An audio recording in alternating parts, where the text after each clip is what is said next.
Take just a second. Humana.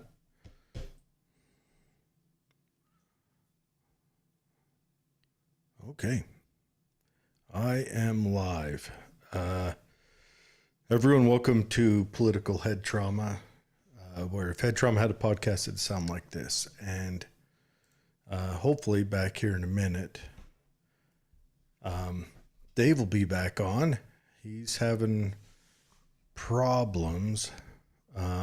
We'll just try bumping him in. Can you hear us, Dave?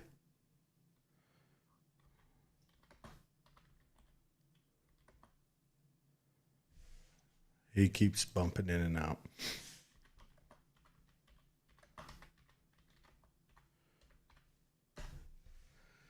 Oh, I don't know.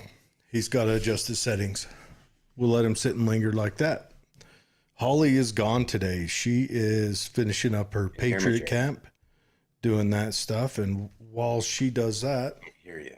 No. Oh, we hear David now. While she does that, we'll do all of our sharing and humming everything else. And we'll just chat. Now, hopefully, had a guest lined up, but he got called away for work. He said he might be back. I shot him the link. So, 1 second.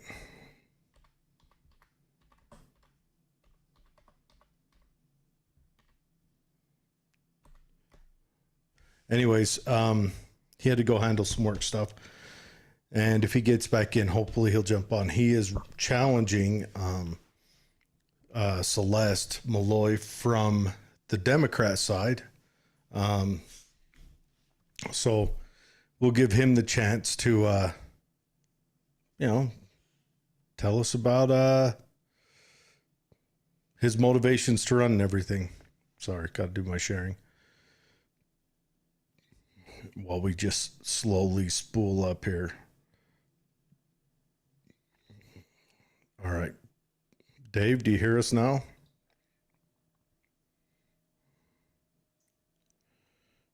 We'll see if Dave even finds his way on here.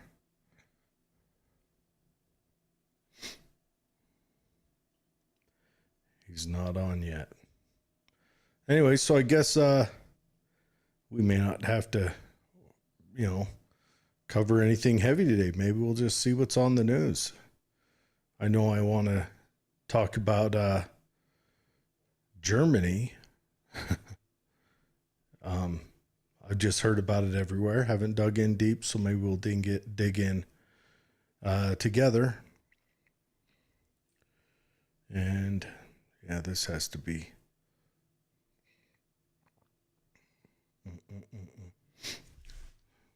But yeah, making sure everything's still going here. And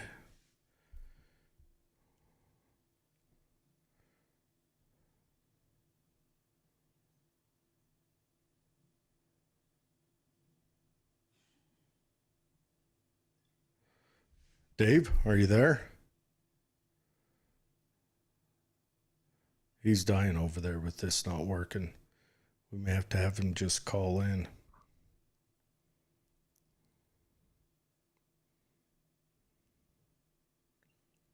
He can't get his sound to work or his camera. Nope, I'm on. Here I am. Okay. Now. You sounded like you were a robot invader for a second. I'm invading Florida. So you can't see me now, can you? Nope, we cannot see you right now. Okay. Stand by for 1 second. Thank you.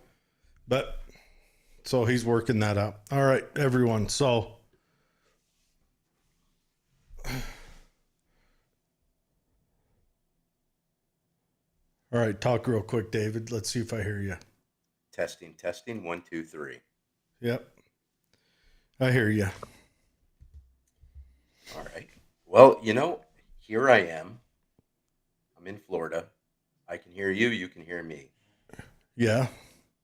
Let's take it off, and I will figure this out as we go along, I'm sure. All right. What do you have your camera settings at? about that? There it is. Perfect. Perfect. So, how are things down there in Florida? Hot. I mean, like 100-degree weather, you know? Really? Oh yeah, I'm wishing I was back in Utah for the summer, but unfortunately, and I'm out of beer too. No. Oh, and the humidity down there has to be rough. Yeah, yeah, it's I got a pool though. I mean, I have a pool. I've got my own little gazebo set up, and uh, it's a community pool, so you know you got to share it with the kids while they pee in the water. But it's still something. That's not bad. So you get to just do you just go hang out in the pool all the time? I've been doing my laps. It's been helping. Helps my back out. Helps my health. Keeps me invigorated. And while I'm at work, though, oh my God, I sweat. I sweat a lot. Are you in an office? Not often. I mean, I'm out and about. You know, the job is good. It's very busy. Um, I fit in. I'll say that much. I was You worried fit about in? that. Yeah, I was worried about that. You know, coming from Utah, it's a different culture down here in Florida. But What do you mean you fit in? What were you worried about? you know, it's a different country, so you got to adjust to the new culture. And surprisingly, it's very similar to Utah. Really? So like what do you mean? Break down how it's really similar. Uh, I would say where I live, Orange County, a majority of people support Trump. They're very Okay. conservative, and you know, just interacting with the local population here, you'll discover that they have very similar views to what we had in Utah. But the only major difference is you can't open carry like you can in Utah. You can't, you know, the gun laws are a little different. So you got to be careful with that if you're coming from Utah and you're used to just being able to sling your sidearm. But other What than are that, their open carry laws? Like you really can't. I've heard there's circumstances in Florida. I heard you can if you're hunting or fishing. Oh, yeah, and I don't really do that too often. Yeah. Just carry a fishing pole everywhere you go. I do avoid alligators. I've got alligators living in my backyard. Sometimes they arrive on the driveway to greet Patricia as she comes home from work or something. Oh Where's yeah, she working at? I she's working out in town. She does her Is thing. she? Yeah, Really? How's she liking that? she likes it here better in terms of things to do. There's more places to go out, explore. There's a beach 40 minutes away. So, you know, she's Brazilian. This fits her a lot more. I think it was a good move. Yeah, Now, that and she likes city life. So, yeah, and surprisingly, we haven't really been to the city that much at all. So mm, I live pretty much next to a nature preserve, and the deer come and eat my flowers that Patricia plants. And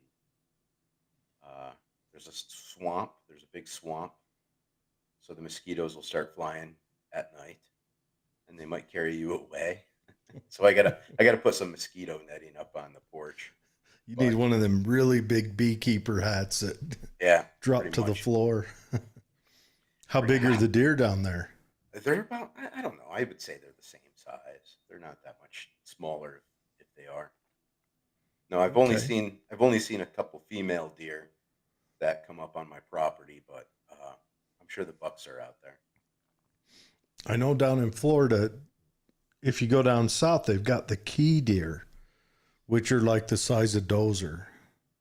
Oh, really? They went to the Keys before the flood or whatever, and they just stayed really small, and they're tiny. They're probably bigger than dozer, but So it's they're like real eating small. veal. You get a you eat them like you do a upland game bird or something, just all at once. So what's on the show agenda today? Did you come up with a Well, schedule? We had a guy scheduled named Nathaniel Woodward. He's running for the Democrat Party in CD2. And I got to meet him last weekend or last Monday. Was it Monday? Yeah, and he's a nice guy, but he got called in for work-oriented stuff last minute. So I shot him the link, and if he gets back in time or whatever, we'll be going till 6. So if he gets back at all, I told him just go ahead and jump on, and we'll just interview you then, or just even if he can only give us 15 minutes to tell us about his platform and what he wants to run with. He's a nice guy. And he's running as a Democrat. Yeah. You Yeah, think he's challenging Celeste from the Democrat side. We've had the Republicans on. We've had, I want to say, 2 independents on. One independent, one unaffiliated. They're both coming from the Republican Party, though. Hmm.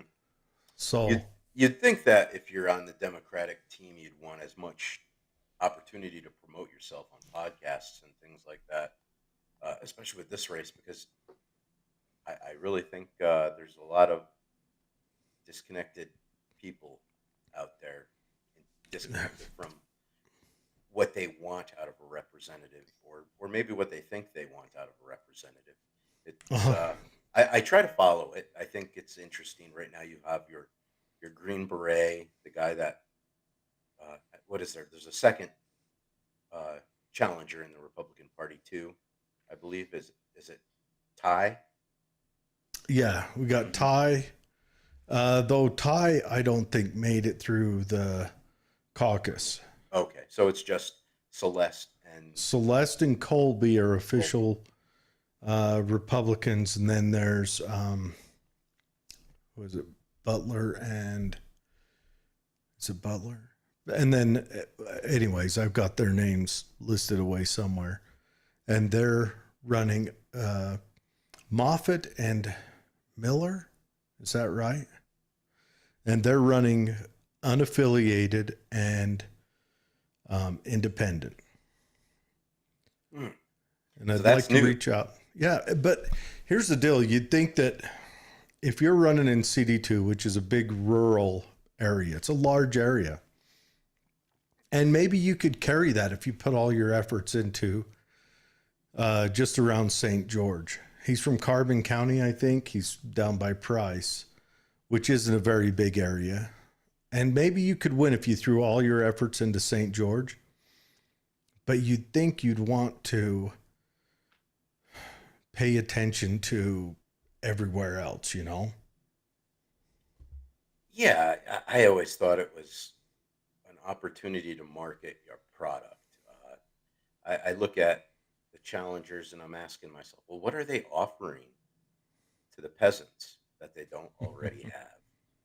Like, have you noticed anything new getting put on the table? Are they saying let's throw more veteran benefits down on the taxpayer, or maybe body cams for politicians, or is it just she did this and I won't? Pretty much that. There's one conservative message out there right now. This is it. This is the only message that's conservative right now. I support Trump. I'll stop immigration, and I'll stop, wasteful whatever. And that's the message. It's a simple message. I feel like sometimes the answers are too simple. Like when I ask him, I've started asking him, so you get in, how are you going to stop X? And the hard part is I don't see a way they can do it. There's not enough of a majority in Congress. They don't touch the Senate. How are they going to stop whatever? Are you referring to illegal immigration? Is it government overreach, illegal? Like that thing that happened in Arkansas. Have you been watching the hearings on that? what? I'll be honest. I'm kind of ignorant on what's going on in Arkansas. I, Where they went to that guy's house and the ATF and I think it was ATF and Little Rock Police Department raided his house and shot him dead. oh, well, that makes things quick. Yeah. But they've been questioning, like, because when the SWAT team approaches, they put a piece of tape over his Ring doorbell. None of them are wearing body cams, and apparently it's coming out that ATF has a policy of wearing body cams on tactical entries. I don't know about the Little Rock, Arkansas PD, and but they're not, and so it feels like right now. It reminds me of like the late Bush, early Clinton time frame where the government, it seemed like the federal agencies then wanted to look real sexy. So they started doing a lot of tactical raids and things like that. You got Waco and Ruby Ridge. And don't get me wrong, there was reason for it because starting in about the late 70s, down around Oklahoma, Louisiana, Tennessee, there was a couple of white supremacist organizations that had started building compounds, and to fund themselves, they had started robbing banks. And they'd killed a handful of law enforcement officers down there, 4 or 5 of them. Did this individual in Arkansas kill a law enforcement No, officer? No. no, Did he he was rob a bank? he was the highest paid employee of the city of Little Rock. He was the manager of the Bill and Hillary Clinton Municipal Airport. And that was his crime? No, he would buy guns and sell them at gun shows. He would, I don't know. He would buy and trade guns at gun shows. The hard part is there's not a hard and fast law as to when, as to a number of guns you can sell before you have to obtain an FFL.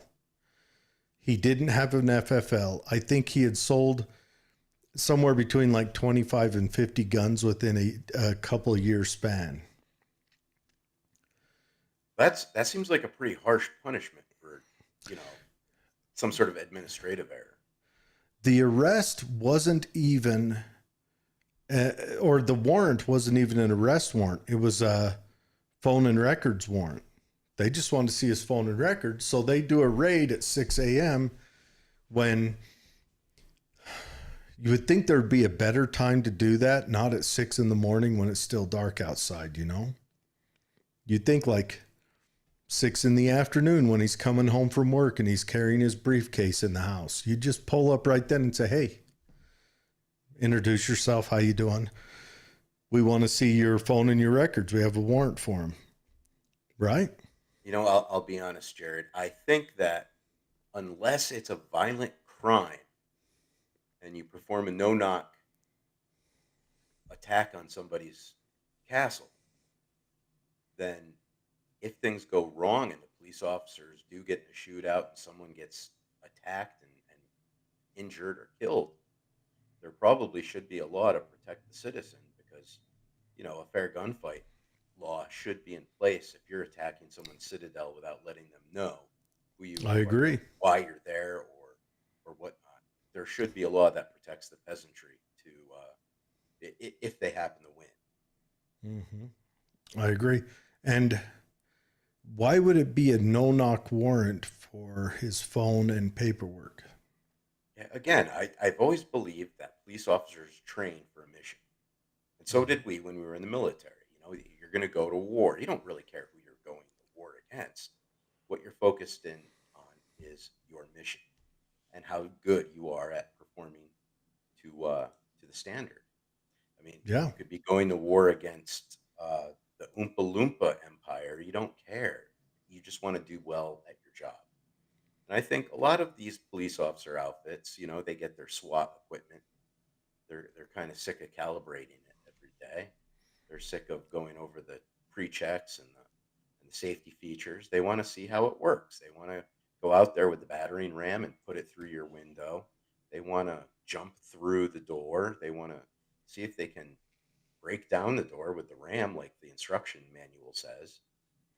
It's a job. People get excited about it. I mean, even firefighters want to fight fires. That's 100%. Matter of fact, there's been instances where firefighters have gone out and started fires. Hold on one second. I'm just seeing if this is sound is all right. But yeah, and there's been instances where they've had accidental fires, like that one that was happened over the summer up in Canada at the, at the Women's Firefighter Superman Hater Club meetup, and they started the biggest fire in Canadian history. I shouldn't laugh. That Jared, that's not good. He is sexist, pig. But it is kind of funny. It is. Hold on. We're gonna Nothing's have more funny than life. it's there were so many jokes made over it that that the women's firefighter meetup, they met up, started a fire that they couldn't get under control, so they had to call the men in to put it out. But that is obviously wrong of me to say. It could be true, but it's still wrong, right?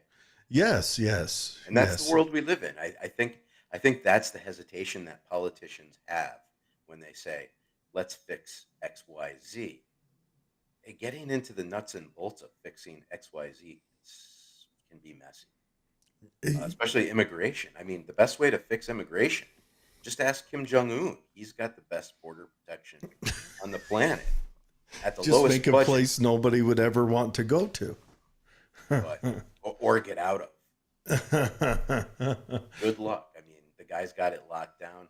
We should take his playbook and kind of review his tactics because it's working. But you won't get many female voters at if you read the tactics. It's Well, if you go the Kim Jong Un route, you don't worry about any voters. Yeah. So I mean, like democracy and functionality don't work. Is that what you're saying? No, I'm just saying he does what he wants, right or wrong. He does what he wants. Jeff Adamson says Lyman has been talking about eliminating the food tax and the Social Security tax. How would that work? How would you eliminate Social Security tax? Is that even a thing that you could do without a civil war? What was that lady's name that ran for Libertarian last go around? Doctor something. I forget her name. Jorgensen. Yes. She had a plan.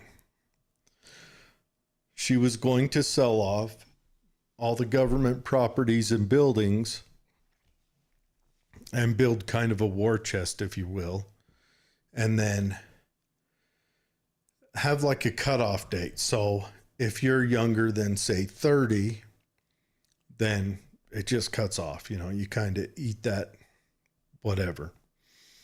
Between 30 and, or no, if you're younger than 30, they get a percentage reimbursement for you to go and invest. So it gives you a lump sum that you can go and invest, or you can, you know, blow it on blow and whatever.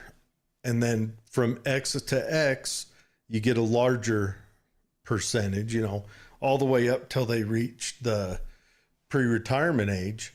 But they use that war chest to pay off what people have invested. But after you get past, you know, say, I think it was 60 or 60, 55, whatever, Social Security is still held in place for them and floated, and then they're like the last recipients of it. Yeah, that really bothers me that we can't figure out how to manage to make Social Security right. It's kind of like we're holding a hot potato we can't let down, but it's going to fall. I mean, it's just a matter of how do you put it on the ground at this point. And with our particular voting system, you don't want to be the guy that stands up and says, "Hey, this ain't going to work," because you Do won't get you voted in. do you want to be the president when this thing comes off the wheels? Any of it, when our economy crashes, when 30% of the globe says we're no longer dealing in dollars, do you want to be the president then? Because that's coming. Do you think the president at that point would use some sort of force to create a dictatorship so that he could stabilize the republic? Oh yeah, for sure. Historically, that's how it's always gone. Hmm. You know, It might actually be the most sympathetic way to deal with humanity at that point, too. Not just that, but historically, it's the sanest and the most popular. Julius Caesar did exactly that. It would be an interesting look for America. Yes, it would. You're right. You're. It'd be wild, wouldn't it? Well, do you have any creative ways to make Social Security fade out peacefully? Or, I mean, have you ever That thought about it, gamed that on the table? Jorgensen, I think, had the best idea I ever saw. That was the best because you could reimburse people for their investment. The complicated part is selling off the government properties. That's the hard part because I wouldn't want to say, okay, we're going to put government properties up for sale. And then Xi Ping's over there going, yeah, I want to buy that building, right?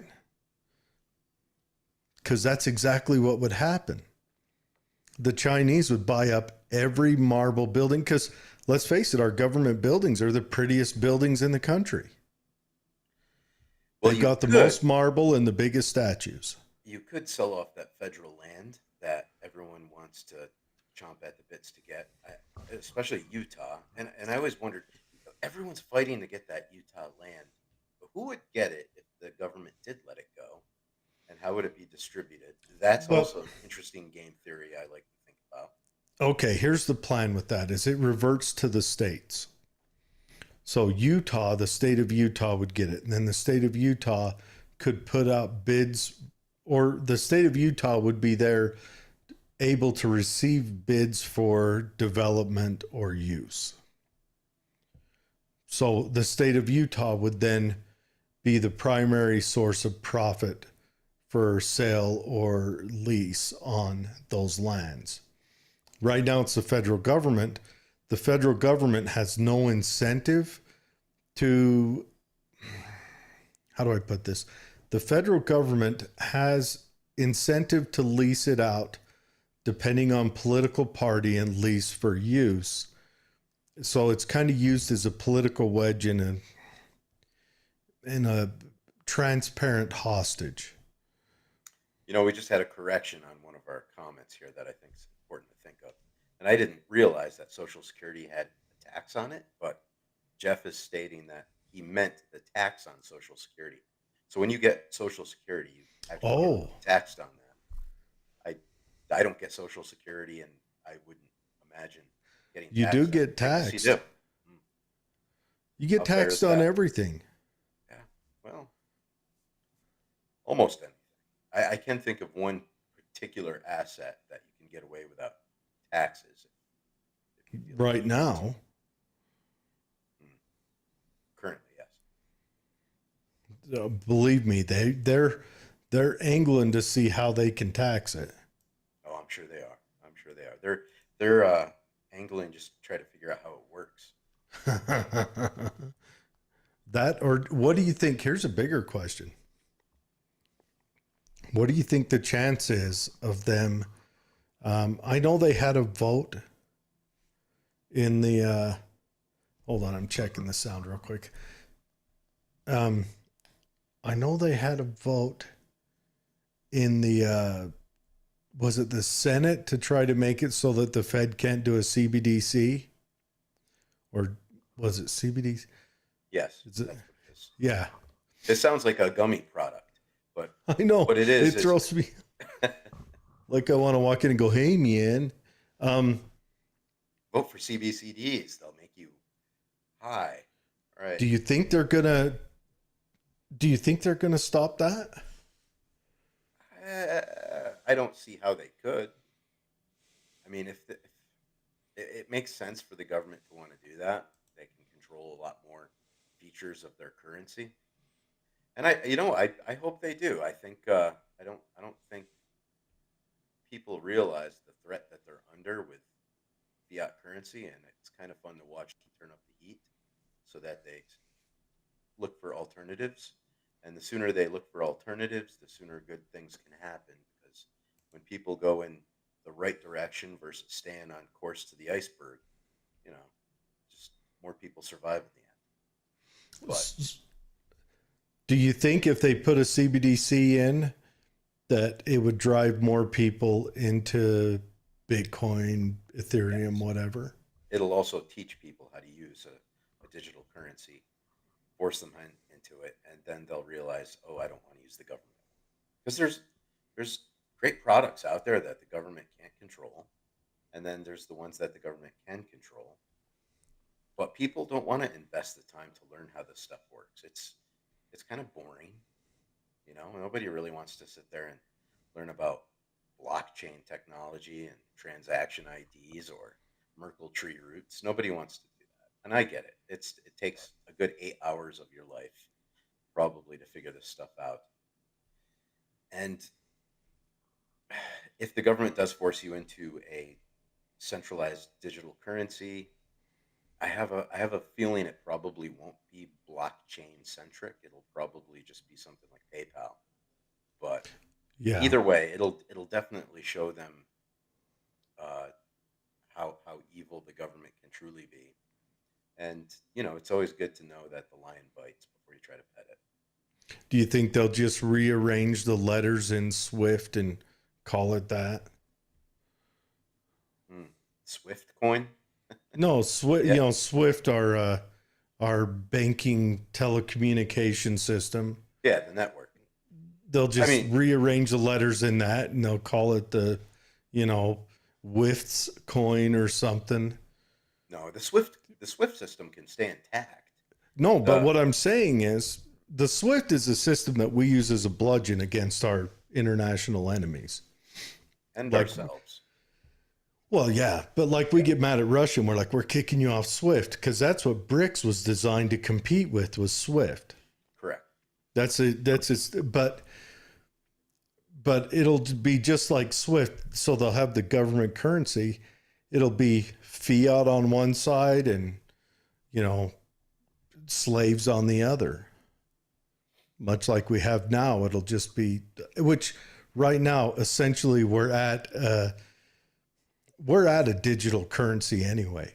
Yeah, everyone's using PayPal, Venmo, WhatsApp, and all these other Debit card, credit card. things.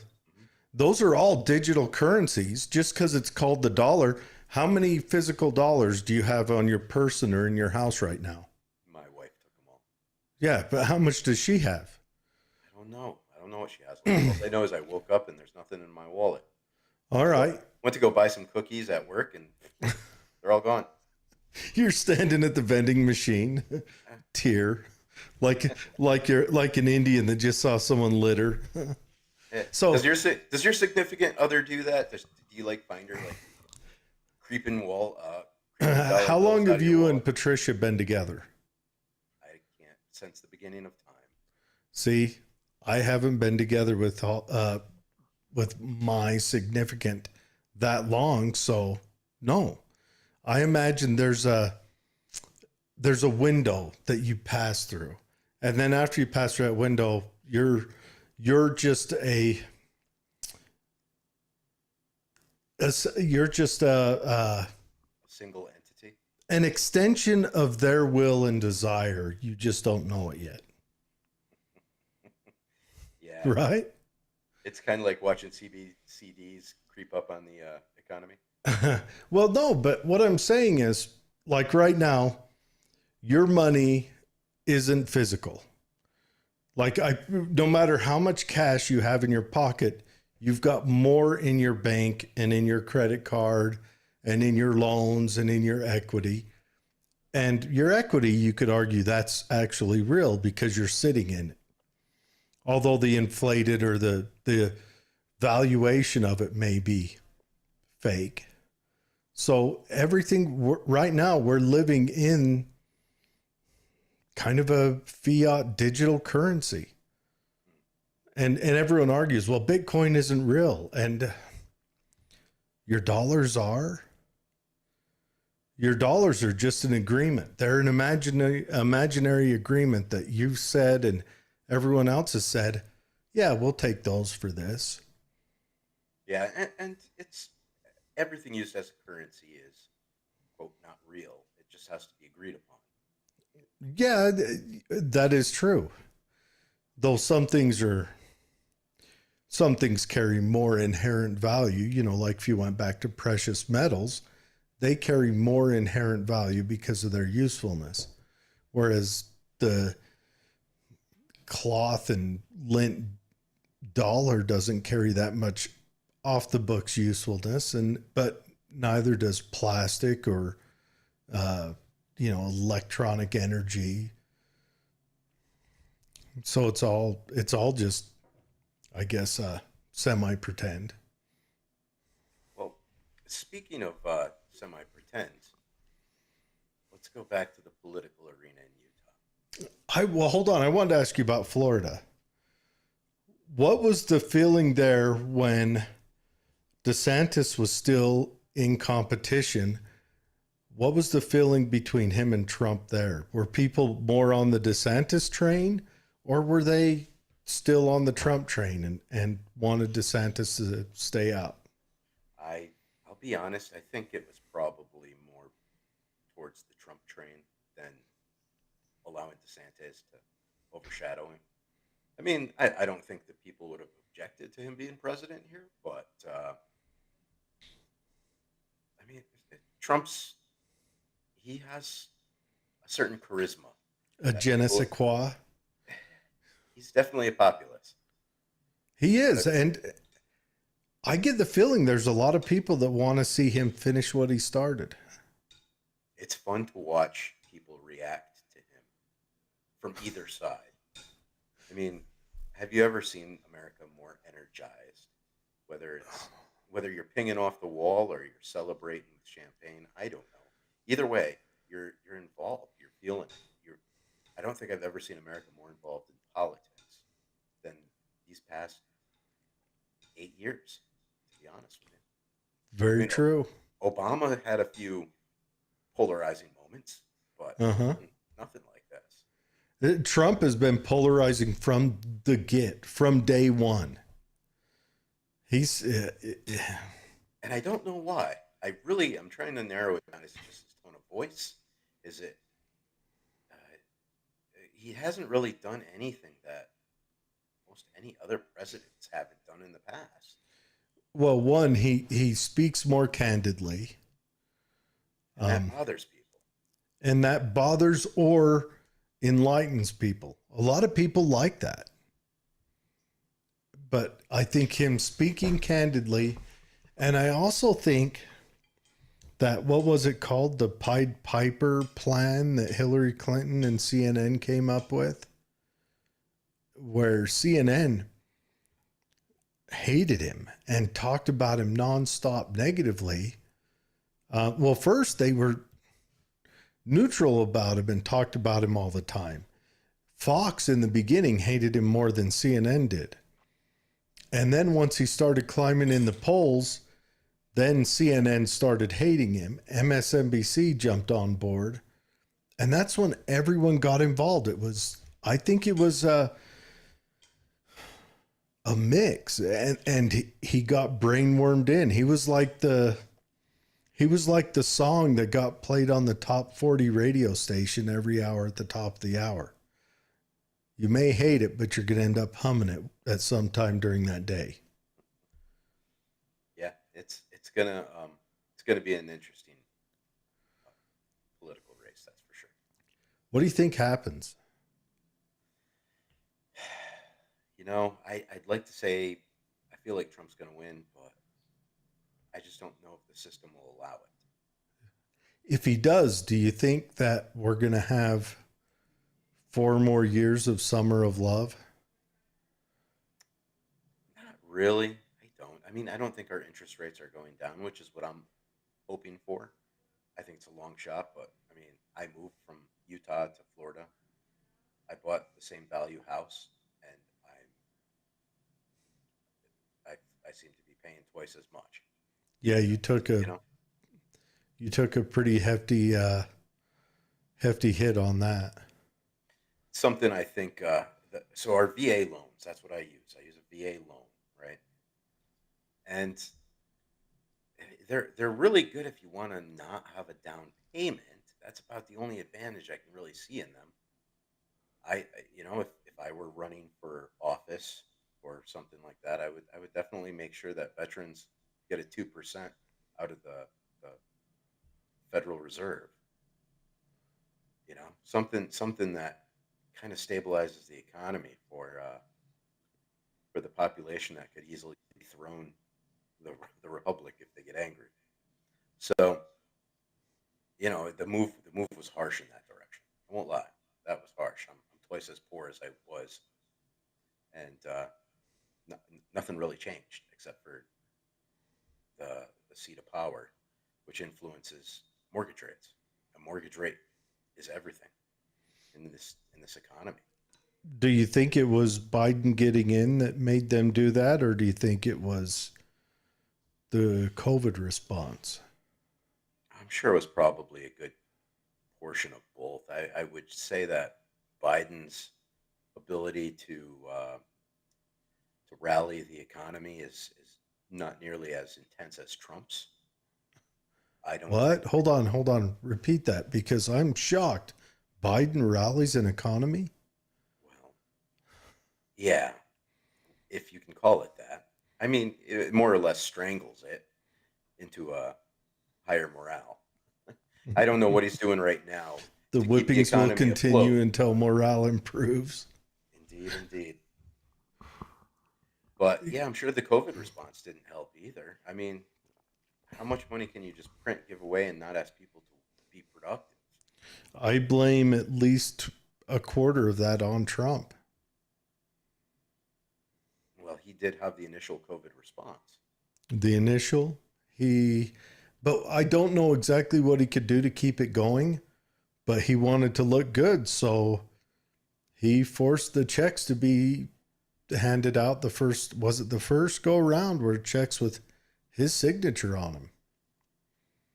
I remember that was a big deal. He had to sign those checks himself. I'm sure it was a stamp, but Well, it looks like I got corrected in the audience. One of the Fred actually says that a benefit to the VA loan is getting qualified when other loans won't qualify you. I don't know about that. I haven't had to really there, maneuver that angle, but I do know that VA loans aren't the lowest interest rates. no, and the VA loan gets sold off immediately. It gets usually sold off within the first year and a half. There's other benefits. I think you get a free home inspection, and it's a good inspection. Um, Maybe something with mortgage insurance too. Either way, I really think the VA loan could use a good modification for the modern soldier, if you will. So, I wonder about our interest rate because I'm looking at like historically Volkner under Reagan raised the interest rate. And he did that to save the economy because we'd had again, and we talk about this only in COVID, but what we aren't reflecting on is we had 20 years of easy money, actually more than 20, about 20 3 years of easy money, and we had two really, really, really big and really, really, really expensive wars. And you look at that. So they came out, it was in 80 when Volkner raised the rates. And I was alive then, but I don't remember. I remember Reagan caught a lot of flack for it, but he did that to stop runaway inflation. So that when he raises the rates, people quit. The banks of initial lending quit borrowing money to because the rates are high, and everyone kind of quits borrowing money. So I'm wondering, is the Federal Reserve doing that right now? The bad news is it hit you at the worst time, where you sell your house in an up market on housing right when the rates go up. So you get a high interest rate on a inflated housing market. And I think that's where the negative touches. And the sad truth of that is, right now, Dave, there's no way out of it. No, I don't believe there is. And another negative about a VA loan is you can't do a recasting. And for those that don't know what a recasting is let's say I end up buying a house in Florida before I sell the one in Utah, thinking I'll just put the money into the house in Florida after I sell it. Well, it doesn't change anything. So if Yeah, you're a recast is not allowed with a VA loan. I don't know why. That's weird. It's very inflexible, and they're I'm like just gonna, HUD loans. I'll be honest. I think there's a lot of room to fix that wonderful veterans benefit, and I wish somebody would take up veterans benefits as a flagpole item for running for Congress. Yeah. I just want to point out for the listeners out there, Fred will understand this. Now, see, me and Fred are Army veterans. We expect the government to treat us like dogs.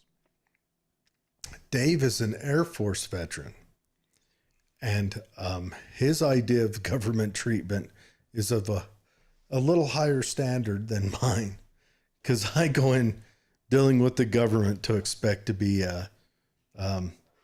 fully bent over. Don't worry, my expectations have been met.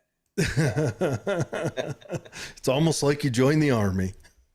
Uh, But yeah, so I don't know. I wonder, do you think interest rates have a part to play on the the progressive college age students rioting and or protesting? I don't care whatever word you use. We know what it means.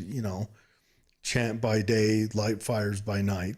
Let's call it what it is, because they seem to be doing it just fine right now. Like the other day, did you see the video in, was it New York, where the gay pride parade and the Palestinian parades, they touched, kind of got into a tussle.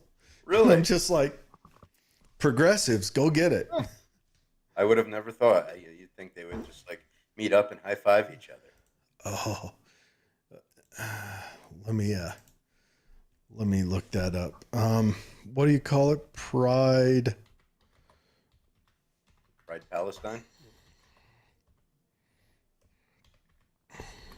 So is that a thing in Utah still? Is there a lot of pride and Palestinian riots going on about the way the Israelis are treating the war?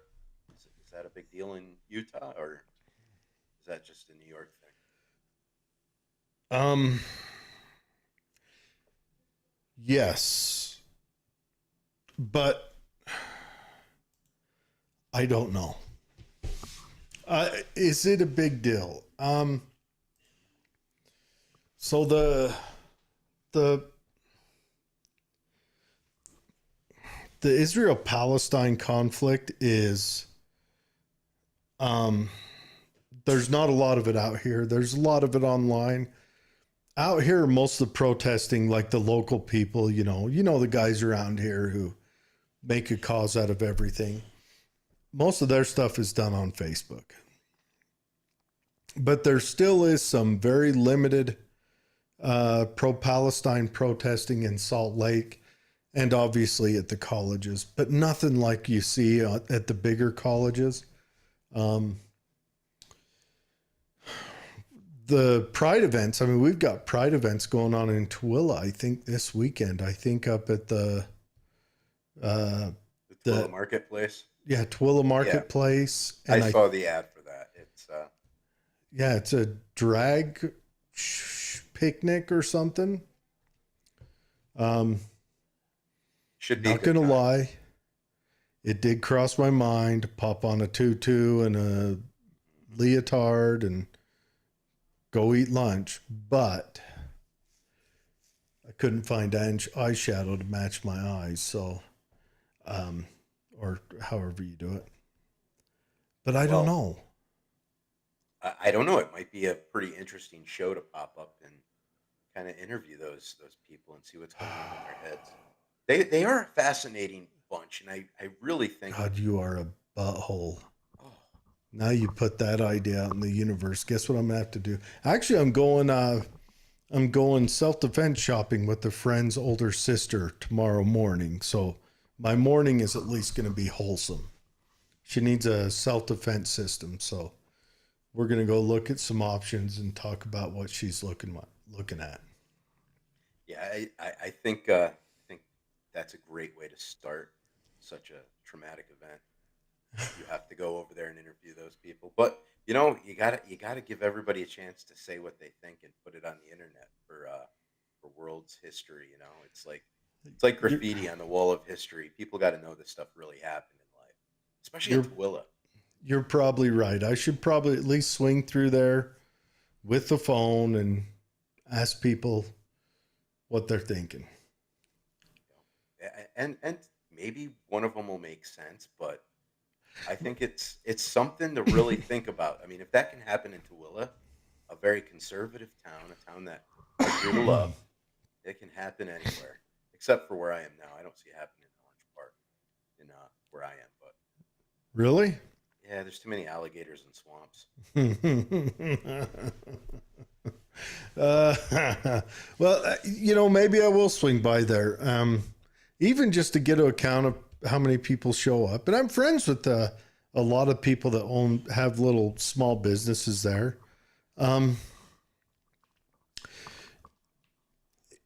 In a lot of ways, I understand people's desire to support them.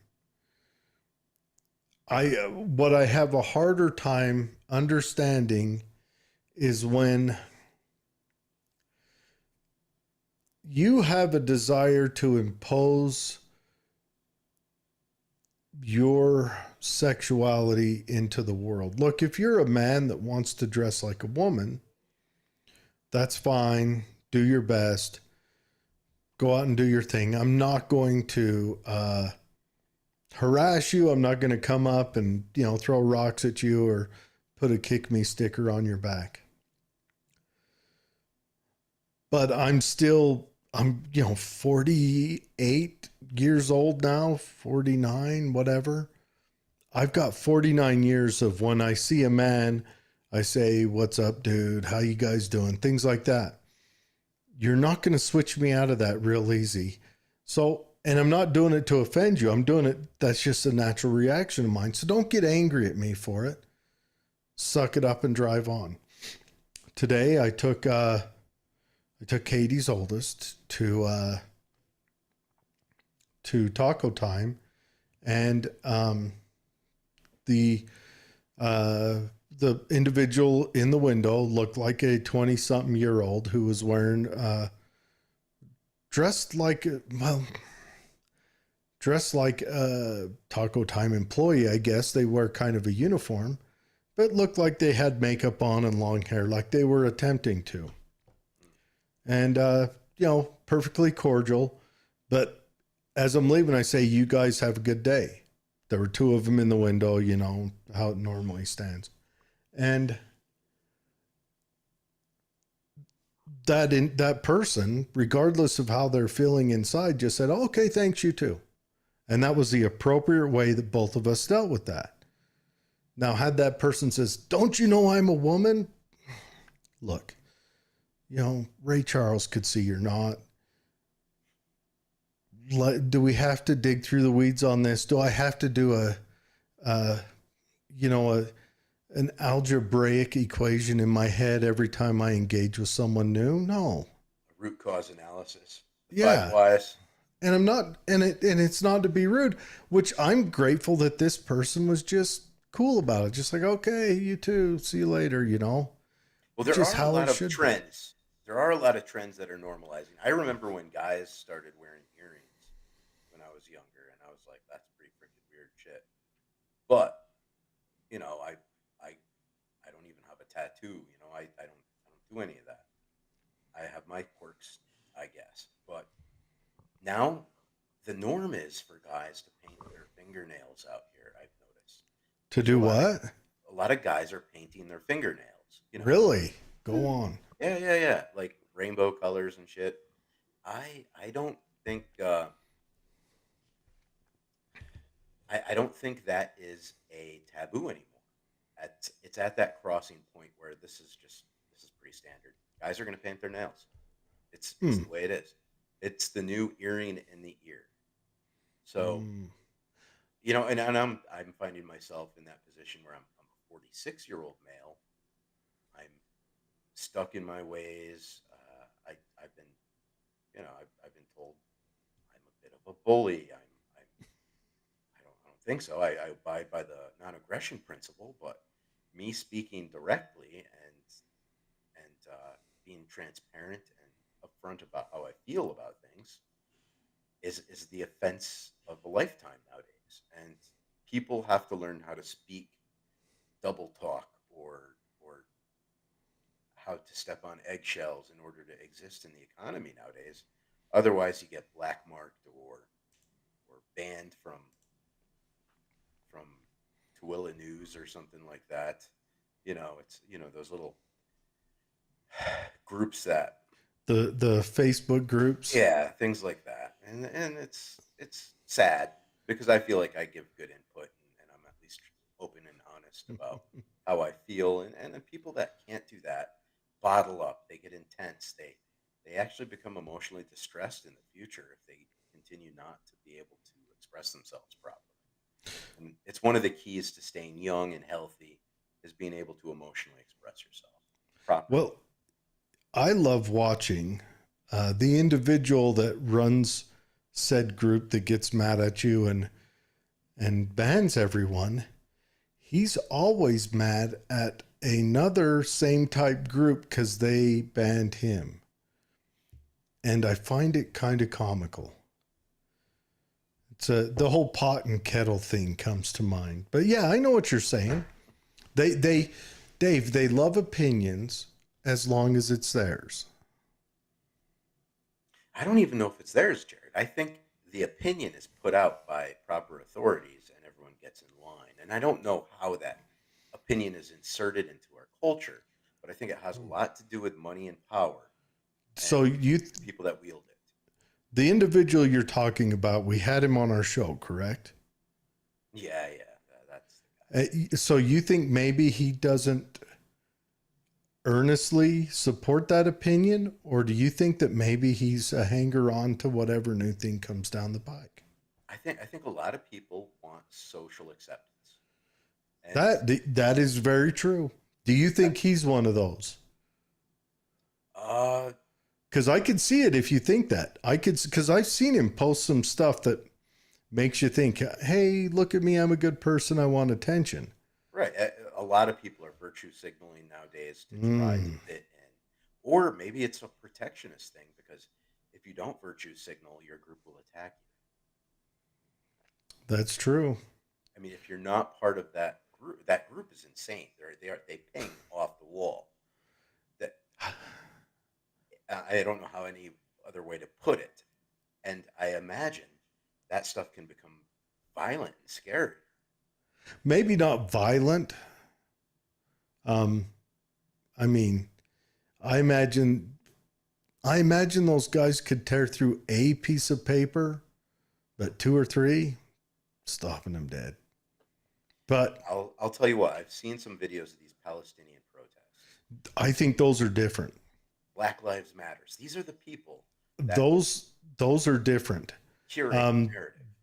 Those are violent people looking for an outlet, I think. I think the people who go on Facebook and stomp their feet are not violent people looking for an outlet. But I think when we see those violence on the different protests,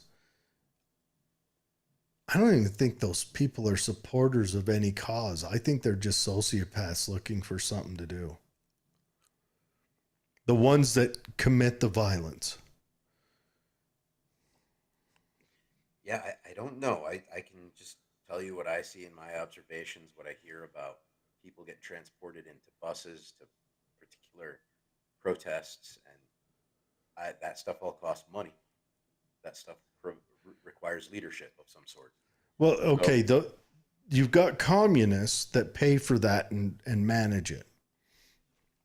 And then you've got the regular protests, which are regular people, that have an emotional drive for X or whatever, and they want to go out and yell and scream and they want to chant, and then when they're done, they want to go to slam poetry and drink a Michelob Ultra and do those things.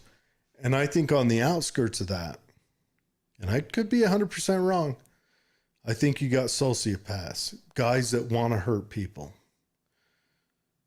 They're the guys that if they don't have that going on, they would generally find themselves at a bar picking fights.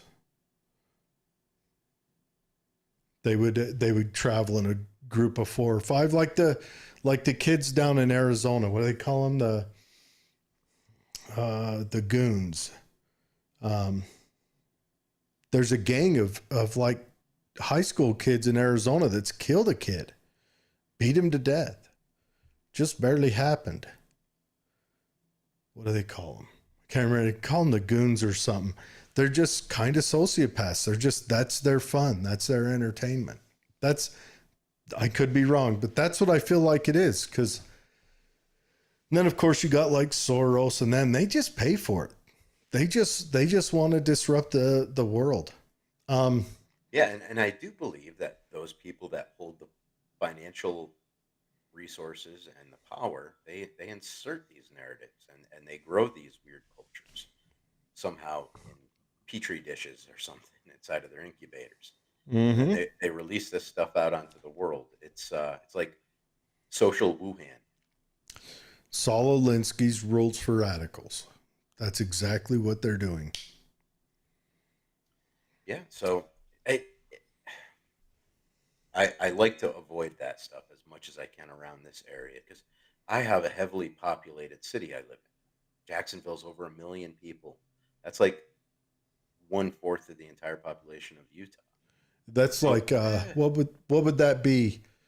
Somewhere close to like 400. That would be somewhere close to 15 Tooele counties in one town. yeah, and that makes for an interesting mix. You'll have the news going on, and what goes on in Jacksonville alone is equivalent to say the whole of Utah's news happenings. Anything that could happen within the whole of Utah seems to happen just within the span of days here in Jacksonville, especially the shootings and things like that. Unfortunately, Mm. Fred says interest rates are part of the communist efforts to damage this country. I agree. It's a part of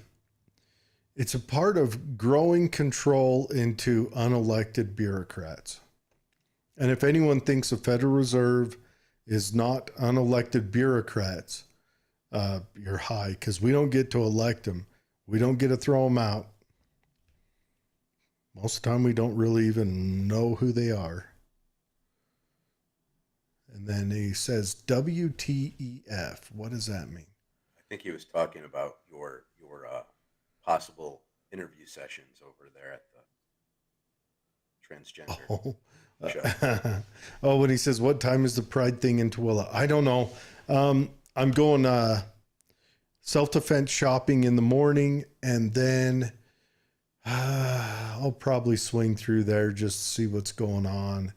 I'll take the microphone with me, and if I get an interview, I get an interview. I mean, talk to people, ask them how things are going. Now, would Holly go with you to do that interview? Oh, I'll ask her. I'll ask her. We'll see what she's got going on. She's got her Patriot camp's been going on all week. She might. I don't know. I'll be honest, it would be an interesting show. I mean, Probably would. just knowing that goes on in Tooele kind of just makes me feel like things have changed since I left. Well, in Tooele, they're doing that. And in Grantsville, they've got in Grantsville this weekend, I think they've got a Ivy Animal Farm petting baby animal event. So, it's just the duality of the two cities. Jeff Adamson says students here have been instructed how they feel and when/how to protest without outside influence. Most would be neutral. Yeah. Though they've been indoctrinated. Look, here's the truth. We hand our kids over to the school system.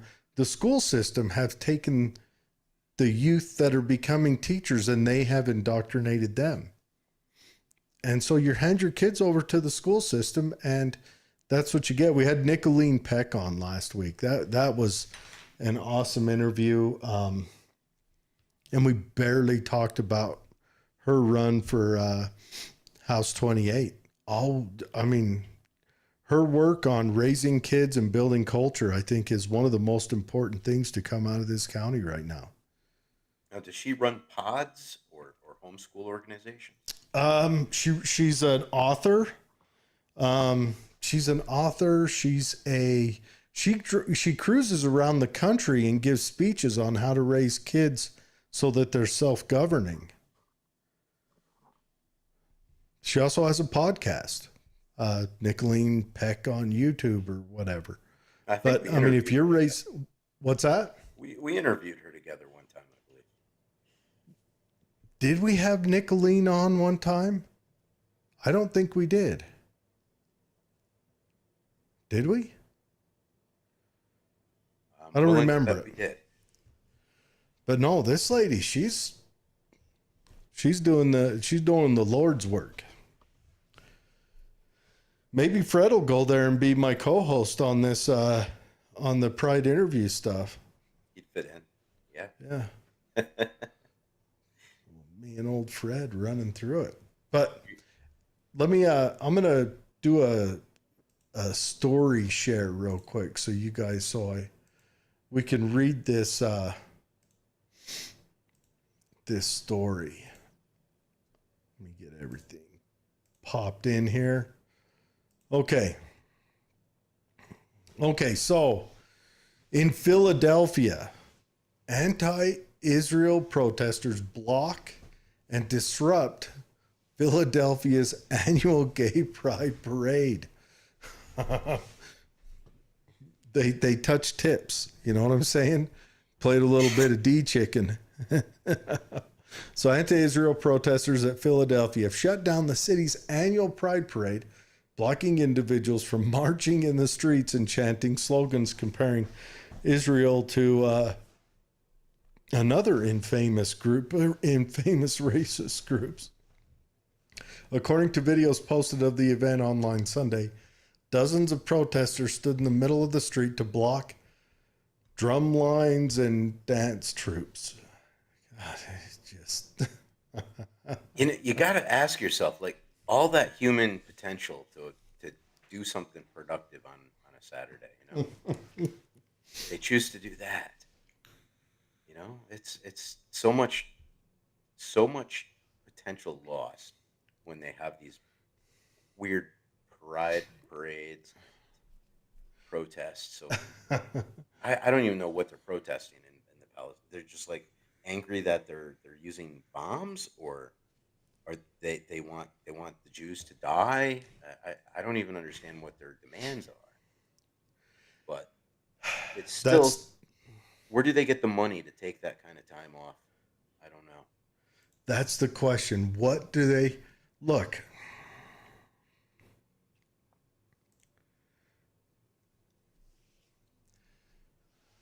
You can definitely carry sympathy for the plight of the Palestinians, where their land wasn't necessarily stolen. I'm sure some of it was and some it wasn't. I don't know the whole history, but let's just face it. A group moved there, and let's say all on the up and up. We go off exactly what everyone said, or the pro-Israeli lobby says. A group moved there in mass with a goal and purchased or bartered for this property, and then it became theirs, and then they amassed a block of voters. The Mormons, the same thing happened to them in Ohio. They moved there, they purchased land, they became a block of voters, and then they got run out.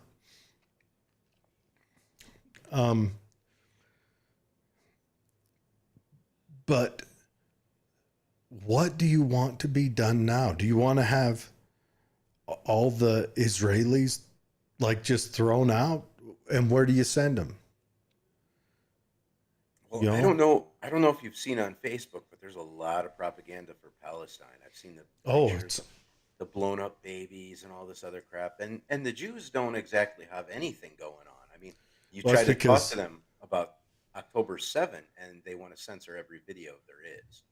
So I don't know. I don't see any really good productive propaganda about October 7 and all the destruction that they had to endure, because they want to censor all of the videos and pictures and protect us from ourselves from seeing I, that.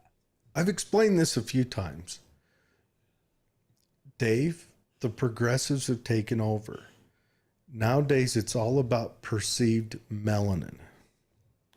You remember Katie Adams Anderton, the Utah County Democratic chair? Yeah, I do. I do. Yeah.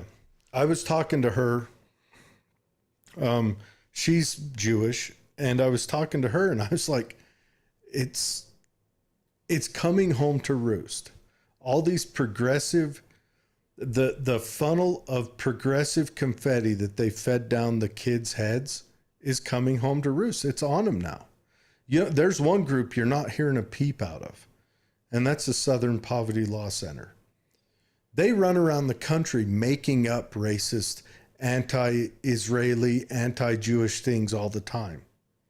But in this one instance, they're keeping their mouth shut because it's about perceived melanin. Now, the Palestinians and your average Israeli are genetically cousins. Yes, there are some European Israelis, but they look the same. If you dressed them the same, they both walked up to you, it'd be a crapshoot to figure out which is which, right? But there's a perceived melanin level in one. So they're the downtrodden, the one that deserves all of our attention and our care and favor. And I'll be honest right now, I don't want to support either of them. I just want to stand back. You guys figured this out. I mean, when Israel has a $36 billion, defense loan from us and a $36 billion government surplus, I think we can stop. Oh, is it a loan or is it a gift? Probably a gift. Yeah. But I think we can stop. We can stop borrowing money from my great grandkids and giving it to someone else. We can stop. I think No, they I figured totally it agree. out. So what you're saying is, if you were to make that decision, you would stop loaning them money. Yeah. Yeah. I would. But I do also understand why on the global stage we keep sending US dollars everywhere, including to, enemy like Pakistan to do transgender studies in colleges. I understand why we do that. because we're trying to get dollars into other banks around the globe so that they don't stop using the dollar. It's going to be a lot harder for someone to say, yeah, let's say a smoker, right?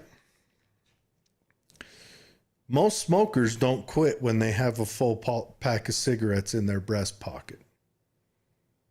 They quit when they've burned up that pack.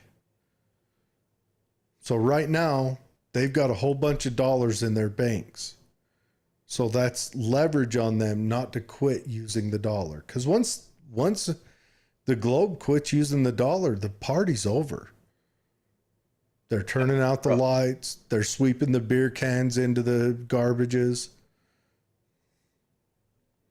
So they keep pumping dollars everywhere. And I'm wondering where it ends. How far do we go with this? Well, I'm sure they have a good equation. I mean, they've been able to milk every peasant for 30% without having a revolution. And they're looking for that line, I'm sure. We keep paying, but and we keep going to work, and that's the big indicator. How's our employment? Are we paying loans? I hear people are starting to default on car loans, but I sometimes wonder if that's just clickbait on the internet. I see a lot of people going to work here in Jacksonville. I see a lot of people spending money left and right. So, I think we got a long ways to go before we're squeezed dry and intolerant of what it is the government's doing to us. And everybody has their own level. Everyone has their line in the sand. And I think you and me, we probably have lines in the sand a lot closer to where we are today than most people. Yeah. Just, I just mean, because we're veterans and we had to experience a little bit of that tumultuous culture on the outside, maybe. have you looked at the debtclock.org? Yeah, it's a big number. Well, it's not just that, but look at our debt to GDP. In the first bubble down on the bottom, in 2028, our debt to GDP will be 150.97% in 4 years. So we're above 100% right now. Oh, yeah. It's Yeah, just crazy. We're at like, what, at 120 probably, 115? that's a bad spot to be in. Man. Can you recover from that? I don't think I you don't can. know. I don't know. That's the question. I don't know. The one question I have that I want to ask our representatives is, what's the end goal? Has anyone lined that out? Like they say now, we're not going to war again unless we have clear defined, what's the goal? What's the job? What are we going to do? What's our end goal with this? Well, I thought we weren't supposed to go to war unless Congress votes that. Well, I mean, But but again, that's just the Constitution. what's the end goal? You know what I mean, this is insane. It's just the numbers are crazy. Debt per citizen is 4,367. Okay, but then there's another one that says debt per taxpayer. Where's that at? I mean, it was some like 300,000. I don't know. I read through this. I haven't closed it since I opened it the other day. I And it's think I just, think we're going off of a population of 340 million people, and if we divide the debt up amongst each citizen, but it's hard for kids and single moms and stuff to pay that back. So it's kind of, yeah, the burden's placed on the corporations and the wealthy, and then they're being told they're not paying their fair share. I don't know what a fair share looks like anymore after you're past the 100% to GDP. Is there any fairness at that point? I don't know. I don't know. Fred says, I do not sympathize with Palestinians. All the progress they have ever made is the result of terrorism. Look, I don't sympathize with the Palestinians. They're in a hell of a pickle. Because it kicks off. The Gaza Strip is controlled by Egypt. The West Bank is controlled by Jordan. Jordan and Egypt start a war with Israel. Israel kicks their butt and takes those lands over. Then Israel tries to give it back. And Jordan and Egypt are like, no, they're yours now. And they're just like, nah, we don't want these people. Which I get it. I mean, the Palestinians, they killed, was it Jordan's prime minister? They did an attempt on the king. Egypt was looking at that going, we don't want to deal with that. They went to Kuwait and tried a coup in Kuwait. So the Palestinians have a notorious record of being hostile in the host nation. So, I mean, I get that. I honestly, I don't know what the answer is. I mean, I'm getting to the point where I'm like, I'm almost a one-stater. Like, yeah. Israel needs to just pull them in and say, you're citizens now, and by hook or by crook, make them citizens. I'll be honest. I mean, if I lived next door to some really hostile neighbors and I won the war, I wouldn't leave them alive to seek revenge later. That's the call. I mean, Genghis Khan wouldn't have. So in the way, he might have left a few alive, but he killed enough to get his point across. Well, these Palestinians, just that is their culture. Their kids are brought up on Sesame Street with bombs. Yeah. Big Bird's wearing a suicide vest. It's Jihadi Street. It's crazy. And how do you deal with that? You can't. I don't know. And I mean, honestly, you got to try to pull them into your nation, I think.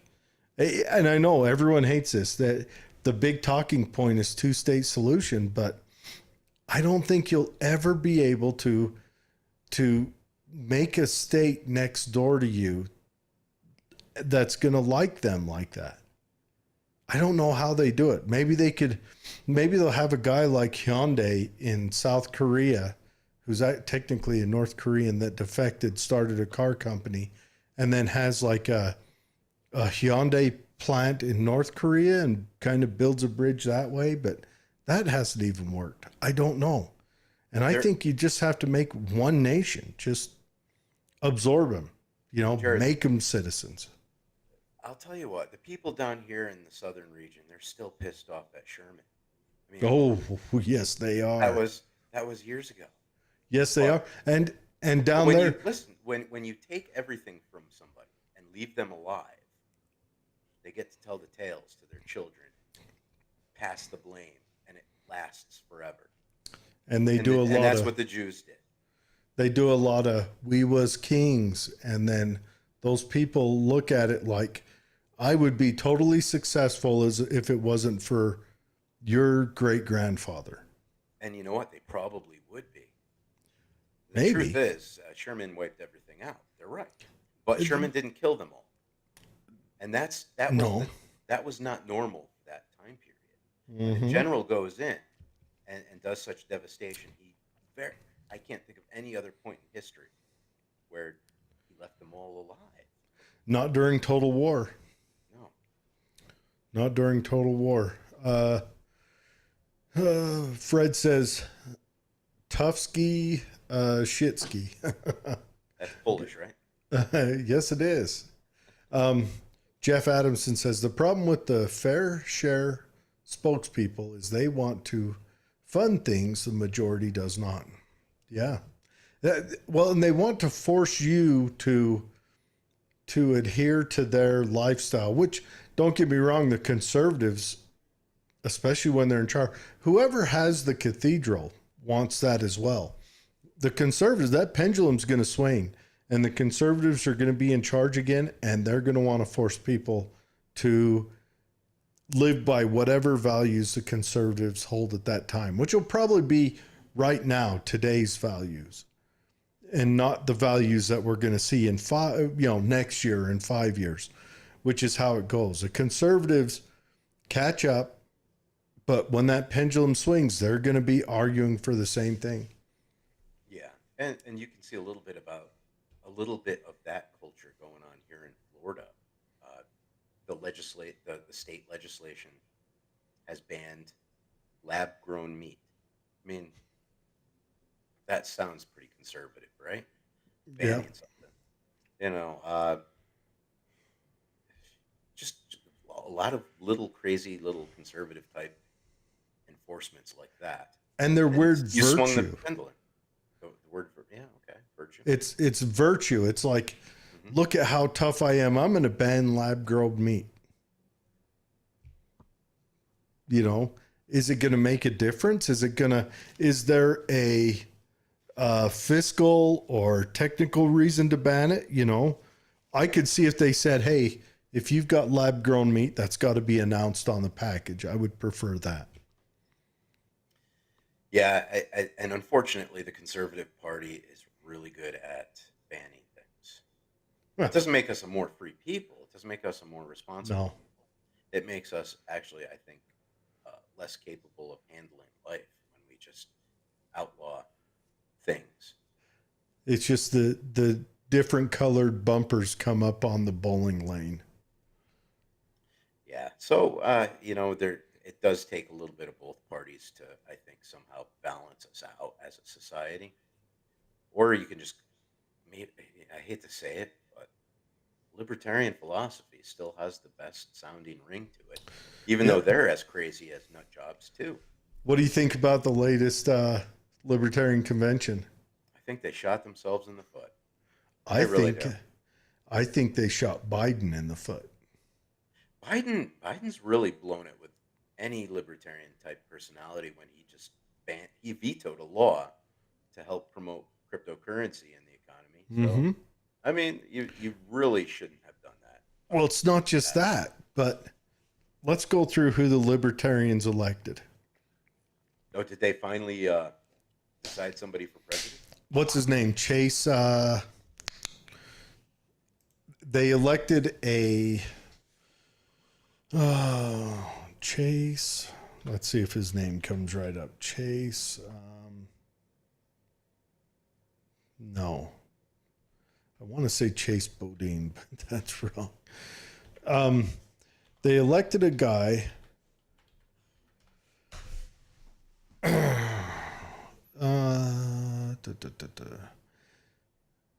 Chase Oliver.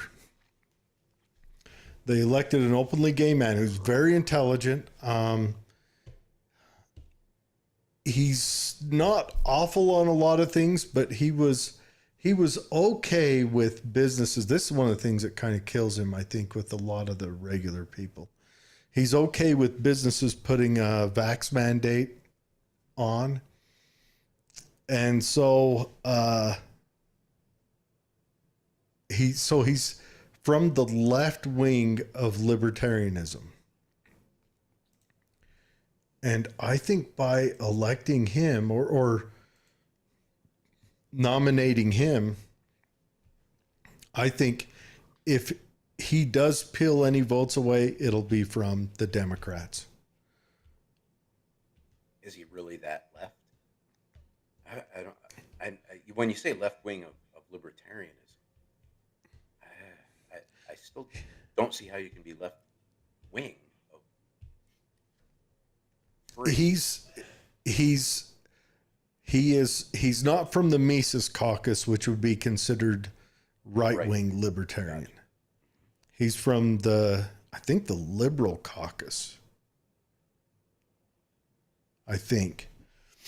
But yeah, Dave Smith, everyone was on board. And I think Dave Smith, had he stayed in and decided to run, I think the libertarians would have got a lot more action. But he drops out. They put, what the hell's his name? Well, anyways, they put him in right before he goes on to do his speech.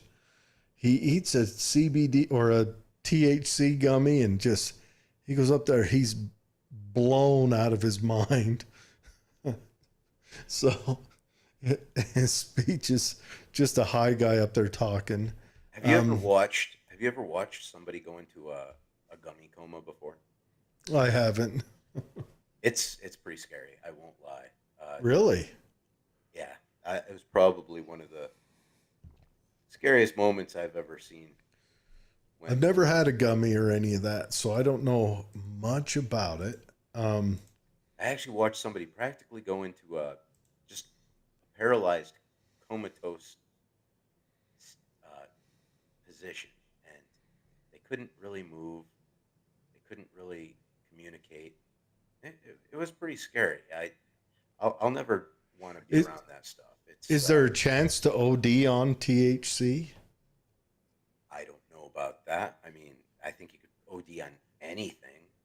Too much of anything's bad, but I'm sure it's a lot safer I'm than say methamphetamine. I'm sure there's ancillary effects like you could use it and then get into an accident or do something stupid and fall and hit your head. But I'm wondering if THC in and of itself could kill you. I don't know. I'm sure it could if you did a pretty intense dose of it, but I think your average gummy consumption, you'd survive it. You might not want to, I but heard those gummies are so strong that people just like take a little nibble, like you don't even want to eat a whole one. yeah, I watched a lady eat a whole one once and just pretty much go comatose and couldn't move. It was it was an experience that I'll never forget. Mm. I've got a question. So we have a big drug problem in the United States. Do you think if our economy straightens out that that'll kind of manage itself, or do you think the drug problem is something different? Do you think it's despair, or do you think it's situational? When I was 18, all I wanted to do was make sure I could get alcohol because they told me I couldn't. Hmm.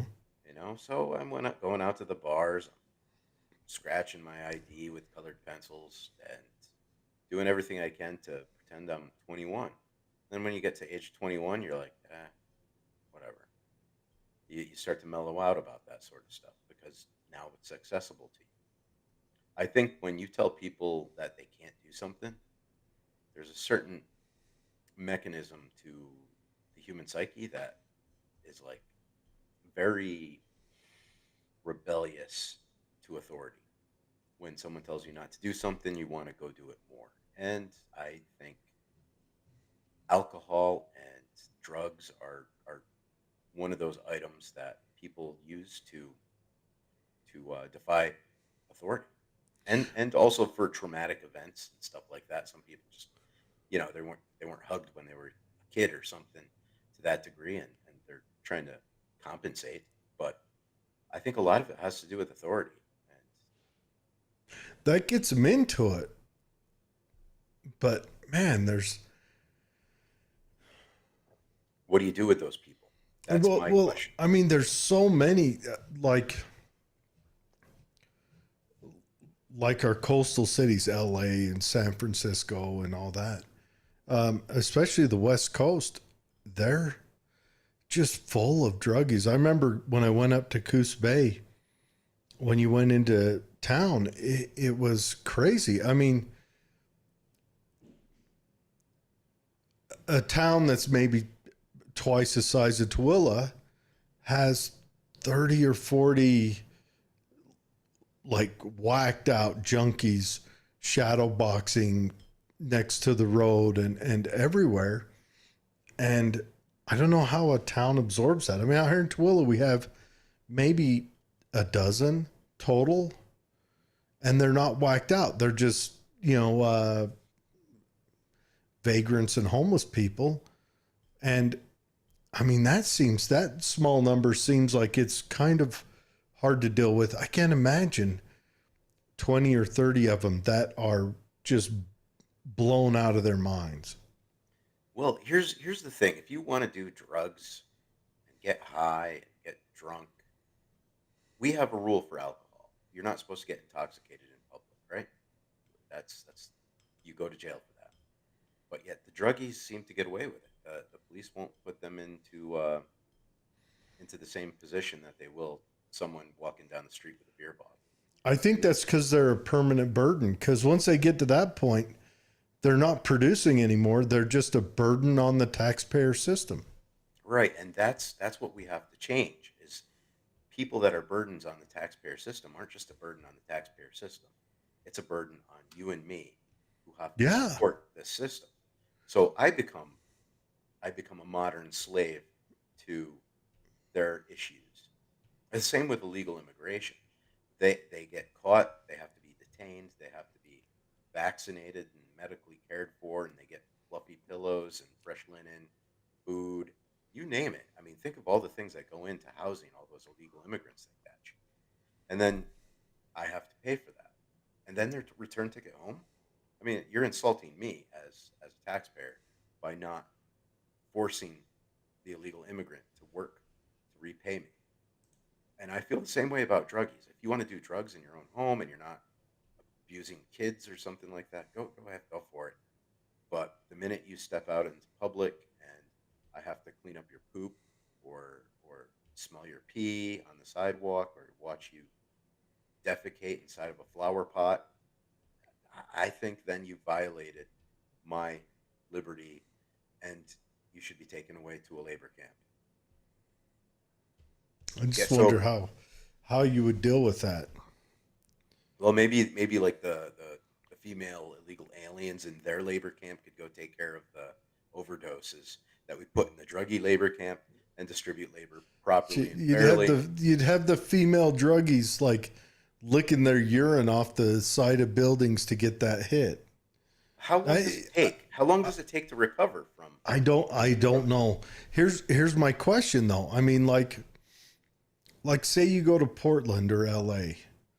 What is there more of, crackheads or cops in prison beds? Yeah, and So prison that beds makes cost money too. an unequal equation. So if you set it up like if we was to set it up so that we're gonna arrest and house everyone, LA would overnight do a Texas thing and they'd start putting them on buses and driving them around the country just like Salt Lake did when the Olympics came. Hmm. Well, I know Alaska has a low population. Yeah, When it's cold, you sober up really quick in Alaska, I heard. well, you just need one winter and you may not sober up really quick. You might just freeze to death. One or the other. Either Yeah. way, as long as you're not a LA burden. doesn't have that. You know, Mm. I don't know. I don't know. I would like to know how long it would take for a forced recovery for fentanyl. That would be an interesting question because that's the big problem with today's society is fentanyl. And once you get hooked on that, I think it really screws you up pretty hard. It doesn't seem like people have the capacity to recover from that. No. So really, only being detention is the only way to recover for some of those people. And then Yeah, I don't know. that costs me money. So you have to give them something to do to create resources to pay for that. Because asking you and me to pay for their detention so they stay off fentanyl is more inhuman than letting them freeze to death in Alaska. I agree. I agree completely. I don't know. Man, it's just a tough one. I just wonder what I'm hoping is that if we were able to get our economy on an even kill, um, figure out how to get some honest national pride. I don't want national pride where we have to be attacked every 10 years to just keep it hyped up. But to get some maybe state pride is a better way to look at it instead of national. But then you've got to have leaders that you can be proud of, that you can be happy about. But You know, I I don't know, think it just I think feels like it starts with the self. If you don't have self pride, I don't see how you can have pride in something else. You're 100% right, but it feels like we've been on a slow dredge into despair, like as a whole nation. Or maybe just that's the road they're leading people down. They don't want them to be Oh, call them A, call them happy B. all the time. Yeah, Yeah, I don't know. I don't know, Jared. There's definitely something amiss. There's some social engineering going on with a scheme and a plan and an end game. I I honestly don't have think. it figured out yet, but Well, it's happening. I think you're 100% right. I think we need to. Everyone as a culture needs to focus on culture, focus on family, raising your kids right, being showing intent when you decide to get married and reproduce, and being a part of your community and a valuable part. I think we definitely need to start focusing on that. But we've all moved into Facebook. I don't know. I don't know how this works. Got a couple more comments here. Where was we at? Jeff says Palestinian elected Hamas, knowing who they were, and indoctrinate children to hate, kill, not just Israeli, but Americans. That's 100%, and I, man, I don't want to get drug into that quagmire. I don't want to get drug into that mess. I just had the debt clock up. It's heavy and it gets bigger when we're in war. I don't Will want it to fit go on the back. screen? Would it fit on the screen, Jared? The debt clock? Yeah. Here, I'll pull it up again real quick. Just let that scroll right across the screen. Well, it doesn't scroll across. The debt clock shows like all of our little debts, all of our little where everything is. Can you see it, Dave? I'm looking at our Facebook feed right now. Okay. I mean, 47, and there's a comma, and there's a comma, and there's a comma, and there's a comma. I don't see it, so I'm okay. Debt per citizen. This is debt per citizen. What is it? Sorry, What the is one it? I read Pull it earlier up. was, See if you can pull it up on the screen. it's sharing on screen, isn't it? No, unfortunately. It says it's Push the sharing. wrong button. Did I? Oh, I've got to turn it on. There we go. All right. So we'll go back to it. Oh, Debt wow. per citizen, 47 trillion, and and you can't even count along with the last three.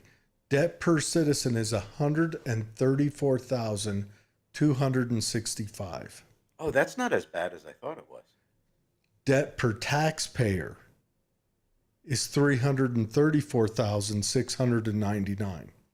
So what you're Now, saying everyone, is it's the price of our houses.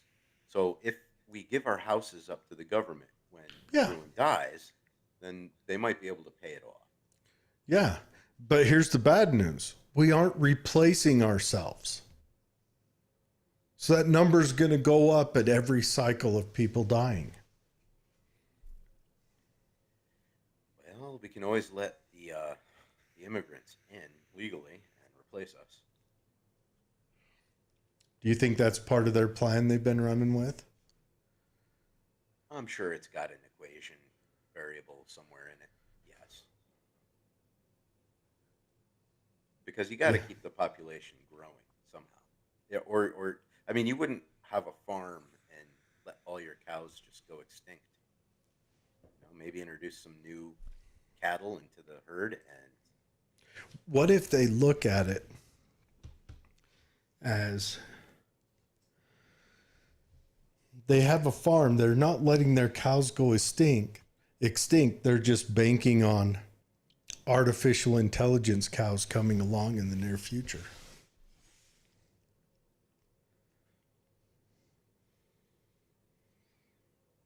yeah, that could be. You've watched the Ecto Lab video where they're growing the babies inside of the artificial wombs. And Was that real? I heard that was fake. that was fake. That had Okay. yes. But why would they even need to make people? I mean, let's think of it. What jobs out there could be replaced by AI today as it stands? I don't know. I still don't have much confidence in AI.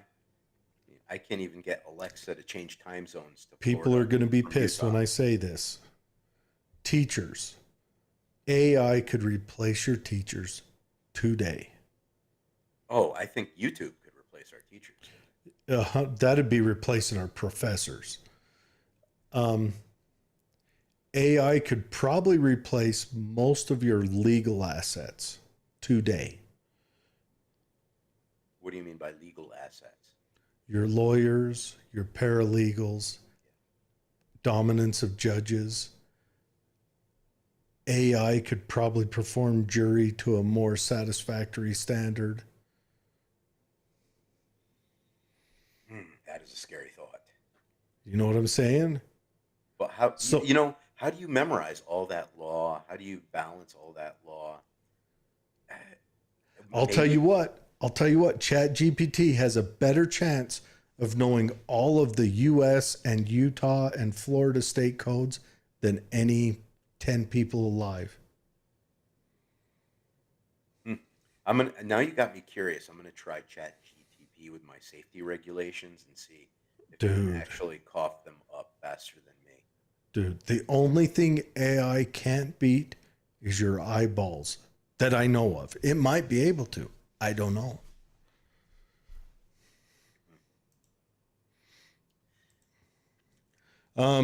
A couple more comments on here. Jeff says they had to. Biden couldn't hit his own foot. Talking about talking about the libertarians shooting Biden in the foot. Here's the libertarians. This is my psychological read on them. Libertarians are outsiders by choice. You know, during Vietnam, the Libertarian Party was sidling up with the Communist Party of the United States because they were outsiders. The Libertarians always have to be the outsider. When the Republicans are in charge, watch, the Libertarians will be getting buddy buddy with the Democrats. And when the Democrats are in charge, they'll get buddy buddy with the Republicans. But within the Libertarian Party, so at the last Libertarian National Convention, the one last year, the Libertarians had a clean sweep. Everyone got swept out, and the Mises Caucus took over. The Mises Caucus, named after Ludwig von Mises, is a conservative or paleo-conservative branch of the Libertarian Party. So they're old school conservative. Think like Calvin Coolidge type conservatives. They want small, limited government that doesn't get involved in your daily life and doesn't get into wars. So that's their party. That's their whole platform. And sure enough, the Libertarian Convention rolls around this year, and the Libertarians slide exactly over to the exact opposite side. They're just the consummate outsiders. They definitely have some social issues amongst What? themselves. Are you saying that they're autistic? That's one way to put it. They definitely are. Okay. Fred says people don't just quit drugs. And I agree with that. Quitting drugs is a process. And very few are very, like 1 in 1,000 are successful on their first try. And, you know, it takes so many tries. Jeff says, why do you think certain areas have more per capita drug use? And that is a good question. Do you think it's the drug users go to that area, or do you think that area is in more despair? And I would argue Coos Bay, I'll bet their drug users, a dominance of them, aren't from there. Same with LA and San Francisco. They go where it's Where the more weather's comfortable. nice. Yeah. Yeah. And can you blame them? I can't. I totally get Oh it. no, if I was going to be a crackhead, I would do it in Coos Bay. I'd go to Florida. Florida might be a little too hot for me. I'll Coos tell you what. Bay, Coos Bay, you never run a heater and you never run an AC. I mean, the weather there is perfect. I Sounds mean, like we're it's an talking. expensive real estate I don't know if it's expensive or not. It was quite beautiful up there. Fred says you need to go to Empire, the city on the west side of Coos Bay. Yeah, I'll have to check that out. I hope I get back up there soon. Jeff says, how about old school incarceration? Road work crews making tiny rocks out of big rocks. And that is one answer. then. You definitely have to find something productive for these people to do that provides value. But Back that's to still, yeah. I mean, Otherwise, we know, you're punishing your citizens. yeah. And what do you do with the people who built a business doing those things? One thing that you could do, I think, would be very beneficial is put them on the recycling line where they sort plastic or remove plastic from the environment. Clean up crews for oil spills and environmental issues. But then again, what do you do with guys who did the honest capitalist thing and started a business doing that? Do you then compete with an honest capitalist? I don't think there's any money in cleaning up the environment. I don't know.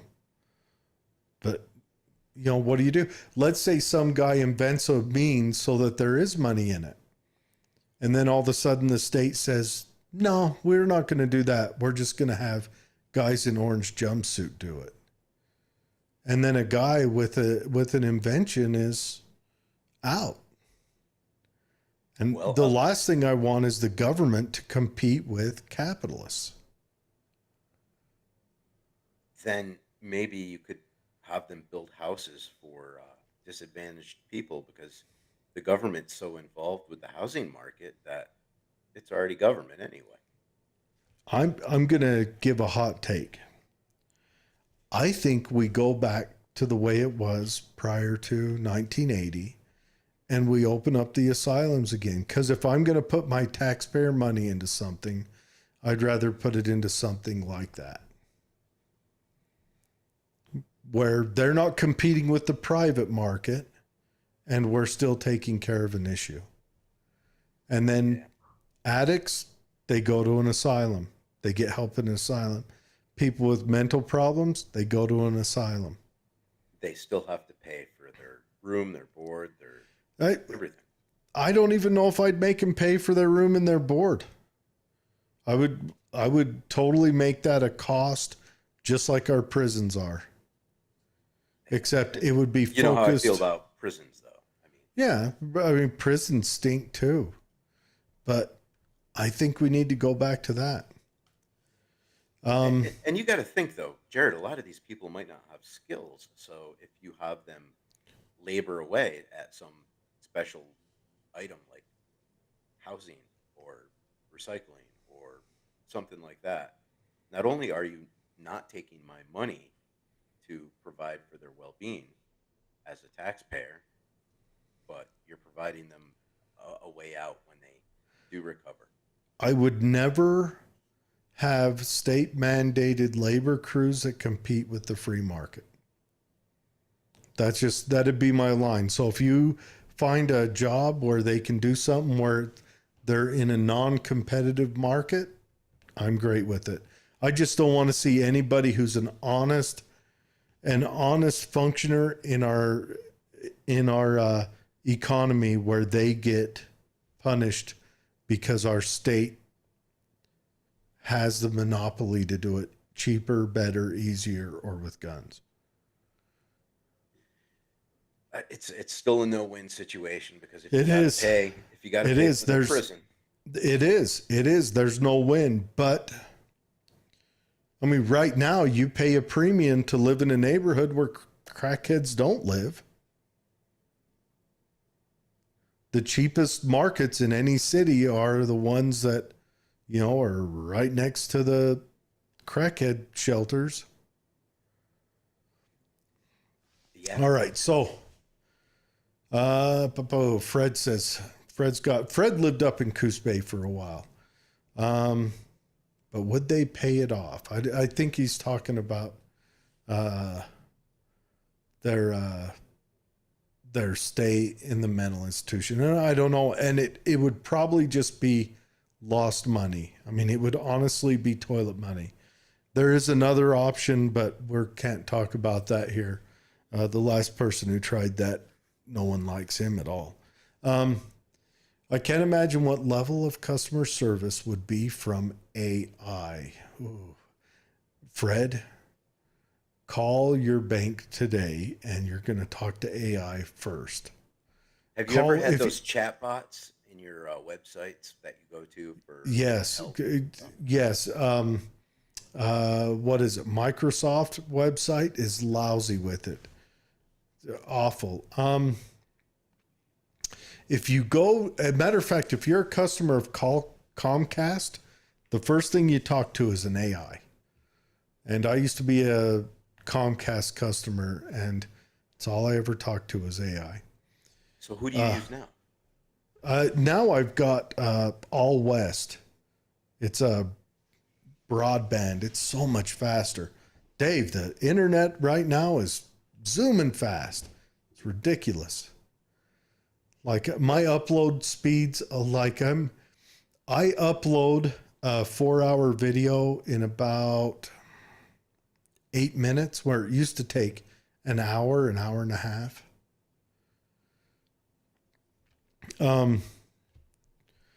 Okay.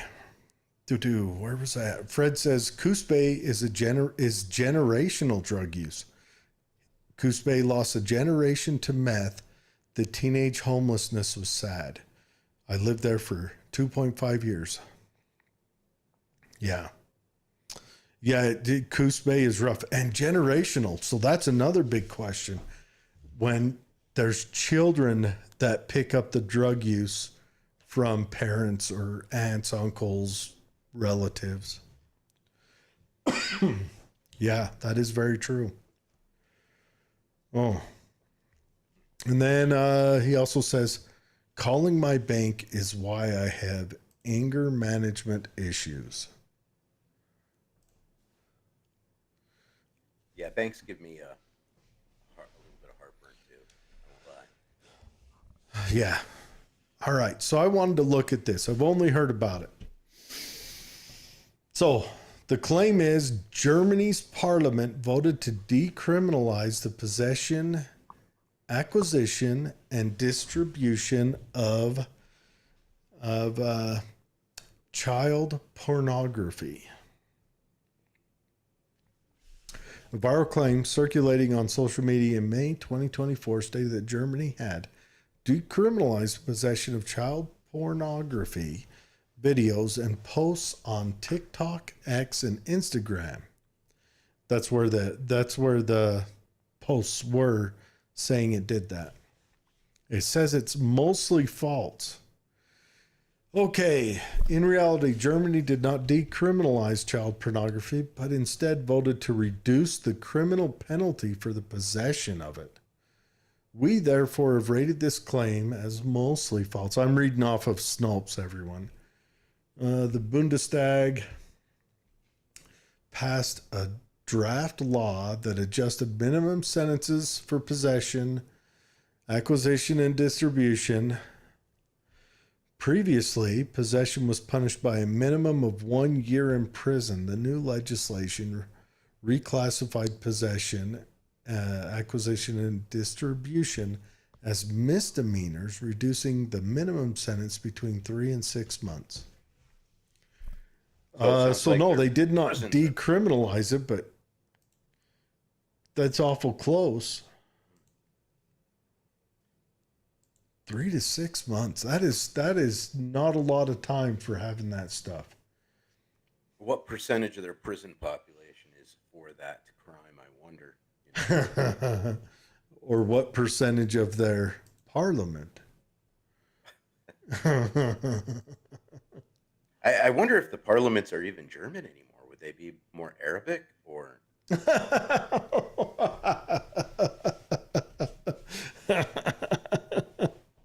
That's a good question. the majority of their population now is Turkish, I think. Oh, that's a good question. Well, I mean, look at London. I mean, London it should just be Pakistan. That's a good question. 6 months on a misdemeanor. So in the US, that means that that individual would still be able to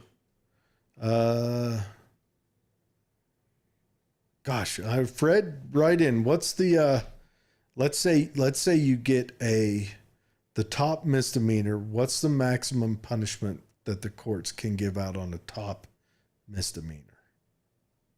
Well, you still get to vote. You still get to have a gun. Yeah, think, vote, have a gun, be a but felon. like,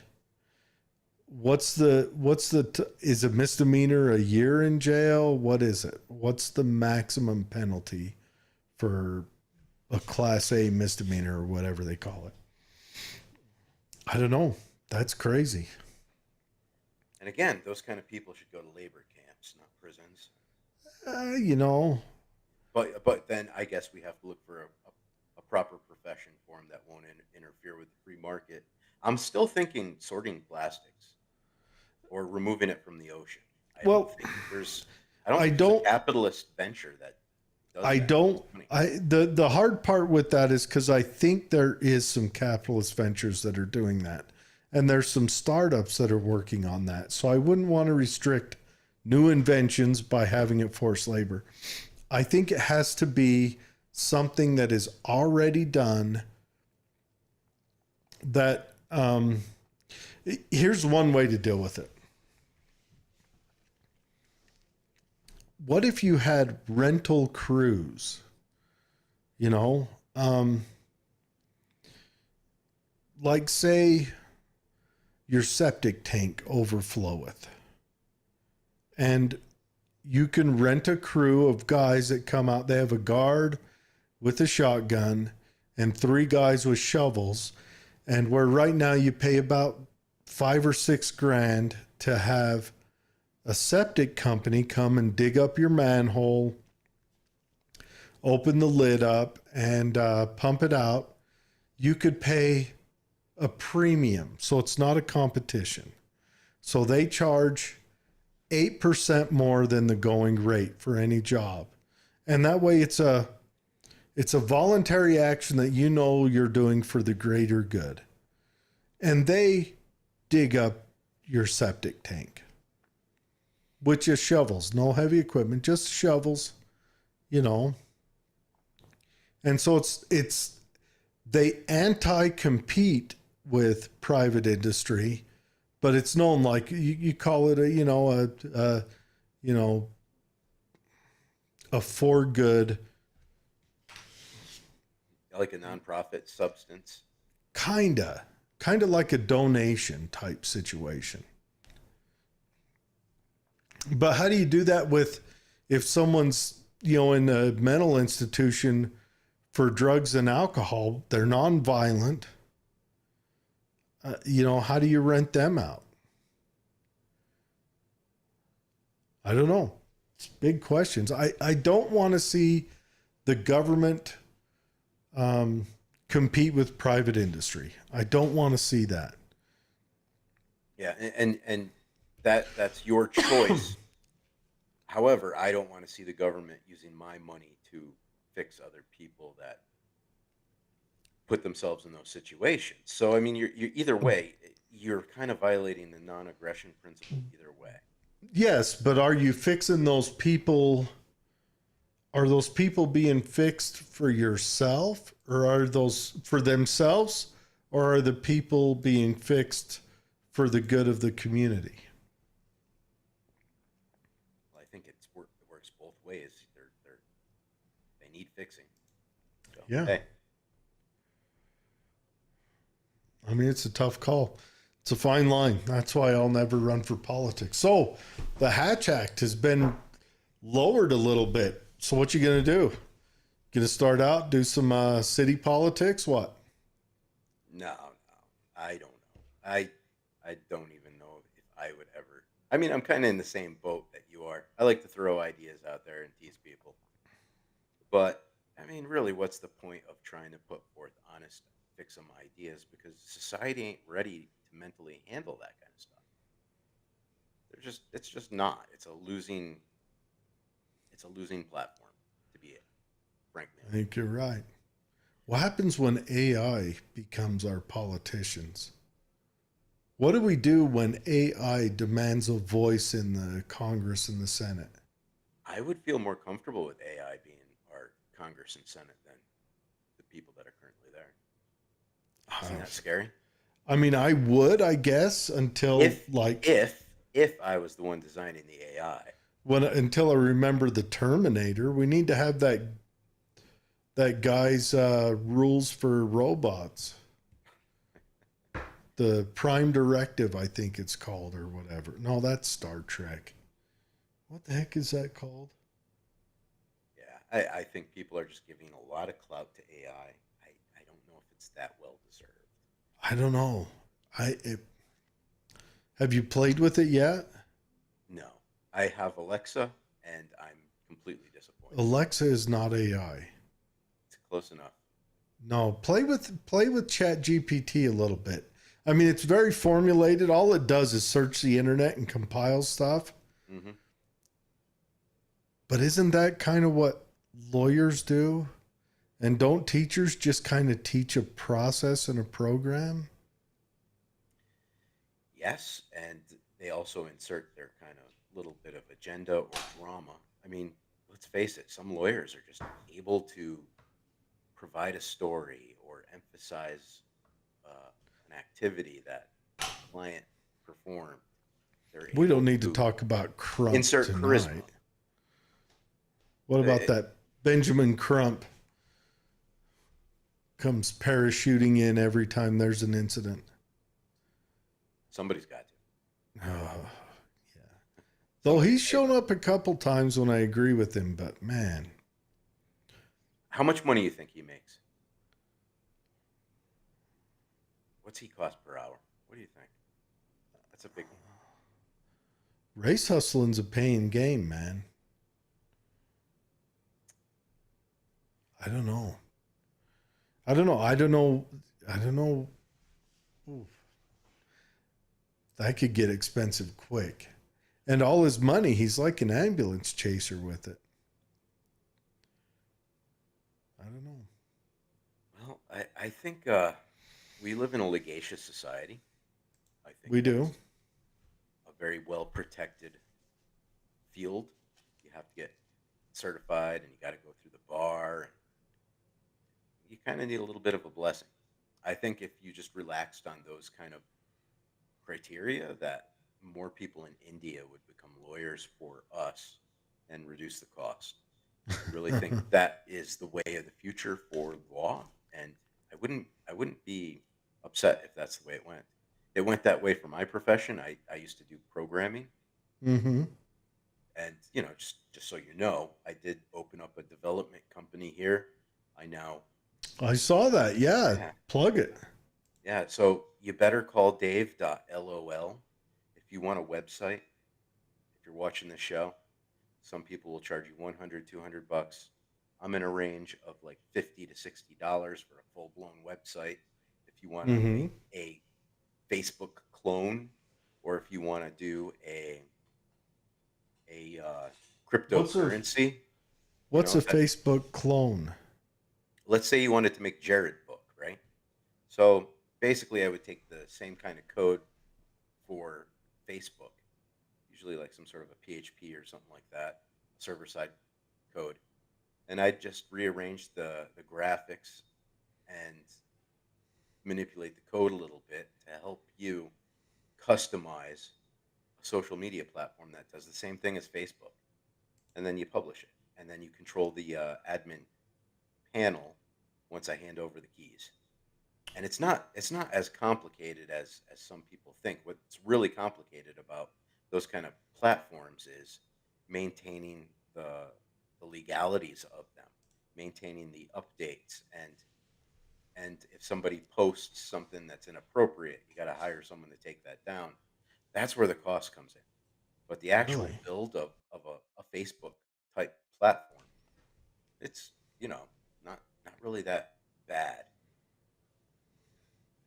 It's affordable. Same things with like an Angie's List or Really? a So Groupon page. You can start your own businesses just like that. You just gotta have a very similar architecture of code and then get the keys to the admin panel. And that's what I do. I provide people the code, I provide people the customization, and then we'll hand you I over the keys. let me ask you this. Like say you make a I don't know, like a Craigslist, right? Um, there's some open areas for that uh, where things aren't allowed on YouTube, like selling guns, or on Facebook. You're not allowed to sell guns on Facebook. Um, I'm not allowed to post my ads to create cryptocurrencies for people on Facebook. I really? had a special going on the other day for 3,500 bucks. I was willing to create someone a cryptocurrency like Bitcoin or Dogecoin, make it your own custom coin. Facebook took it down. They're not allowing it. Fedbook took it down. Uh, Travis on YouTube says, "Look at the new world warfare. AI will soon take over the fighting on the world other than troops on the ground. This will create nuclear warfare as AI will protect its interests, aka country at all costs." It's true. I think it won't be long until we have drone on drone warfare. I think we're going to see that within the next couple of years. Well, I think And we already do in Ukraine, don't we? I mean, they got drones. do they Russia's have got drones that drones. hunt drones? I would imagine so. I think that's the next thing, like fighter drones. That's we're looking at a wild new world, and eventually, I mean, you'll when you have drones that go into dogfights against drones, human reaction won't be fast enough to compete with computer reaction. And the first one that outfits a drone with the computer reaction will win, and then all others will follow. Well, Travis says, when you say dogfights with drones, all I can think about is that dog robot with a flamethrower. dude, that thing's awesome, right? When The I best, saw that, the first thing I thought of was like, Dave wants one. the best ten First thousand thing, bucks ever. Dave would have like three of them patrolling the yard at all times. He painted them safety yellow, but there's three of them. Travis says no, they don't have drone on drone warfare yet. No, they're using those $1,000, $2,000 drones and dropping hand grenades off of them and stuff. Travis says this was the main purpose of Space Force. Yeah, To defeat drones. drones, satellite protection. I think I don't want to give away any of my sources, but I really think one of the desired gems of the military is a moon base for military purposes. Yeah. We got to kick the Martians off it first. There's a reason we don't go back. That's because the Martians live in there. It's hollow, it's made of cheese, and that's where the Martians are. Hey, look, if you've seen that video from Las Vegas get interpreted lately, have you seen it? Getting what? So the video from Las Vegas when the aliens landed in those Mexicans' backyard. Oh yeah, I did see that. That was back in gosh, that was like December or January. That was wasn't it? Well, recently someone threw that through a professional video interpretation algorithm, someone who works court cases using this kind of video deciphering technology. And Uh-huh. people go to prison for life after this guy presents a case using video AI technology if they're found guilty. Well, this guy has been running the gambit with that video and trying to debunk it. And he's finding things in the background, such as these aliens were using a warp distortion or cloaking system to make them black blotches in the background of this person's What? video. So the people were seeing these aliens out there, but when they're videotaping them, they look like black shadows or something like that. And they're having to throw it through the AI technology to enhance the features a little bit beyond what normal Photoshop filters can do. And what they're What? finding, yeah, they're So finding some pretty that crazy might be stuff. real. I, it wouldn't As surprise far me. as he can figure out. Yes, Ooh. and his animations are pretty interesting. How he can show the depictions of where these black spots were and using AI to outline what they might have looked like a little bit. It's not a lot of detail, but it's enough to really get kind of hair raising, freaky chills in the back of your spine. So it's maybe that is why we're not going back to the moon. You might be Ah, spot have on. have you ever heard of Project Bluebeam? No, just Project Blue Book, but not Blue Beam. Bluebeam there was a Canadian reporter who come up with this. He was kind of a crazy Christian nationalist reporter out of Canada. And he wrote this kind of this is what they're planning to do thing, like Alex Jones type stuff. And he wrote that they're going to have a fake alien landing or a fake alien visitation. They're going to do it, he said, with lasers, which is where Blue Beam comes from, that they're going to project UFOs in the skies with lasers. They're going to use a fake alien landing to rein in the New World Order because they'll give us an extraterrestrial to go after. And he wrote it forever, and anyways, the government of Canada ended up taking his kids away from him, and then either they killed him or he died from stress, which is why everyone really caught on to it. Had they left him alone, no one would have paid attention. But the government of Canada went at him hard. And maybe this is the kickoff of Bluebeam. Well, the government of Canada it's pretty totalitarian as it is. So. But it wasn't 25 years ago. Oh, okay. Yeah. That's when this happened. This was in the 80s. Wasn't Fidel Castro's father in charge back then? No, it was Fidel Castro's baby mama's husband was in charge back then. Maybe it was as totalitarian. We just didn't know it because we didn't have Facebook and we didn't have social media back then. Okay. Pierre was a socialist, but he wasn't totalitarian. He did a lot of stuff like strengthening Quebec and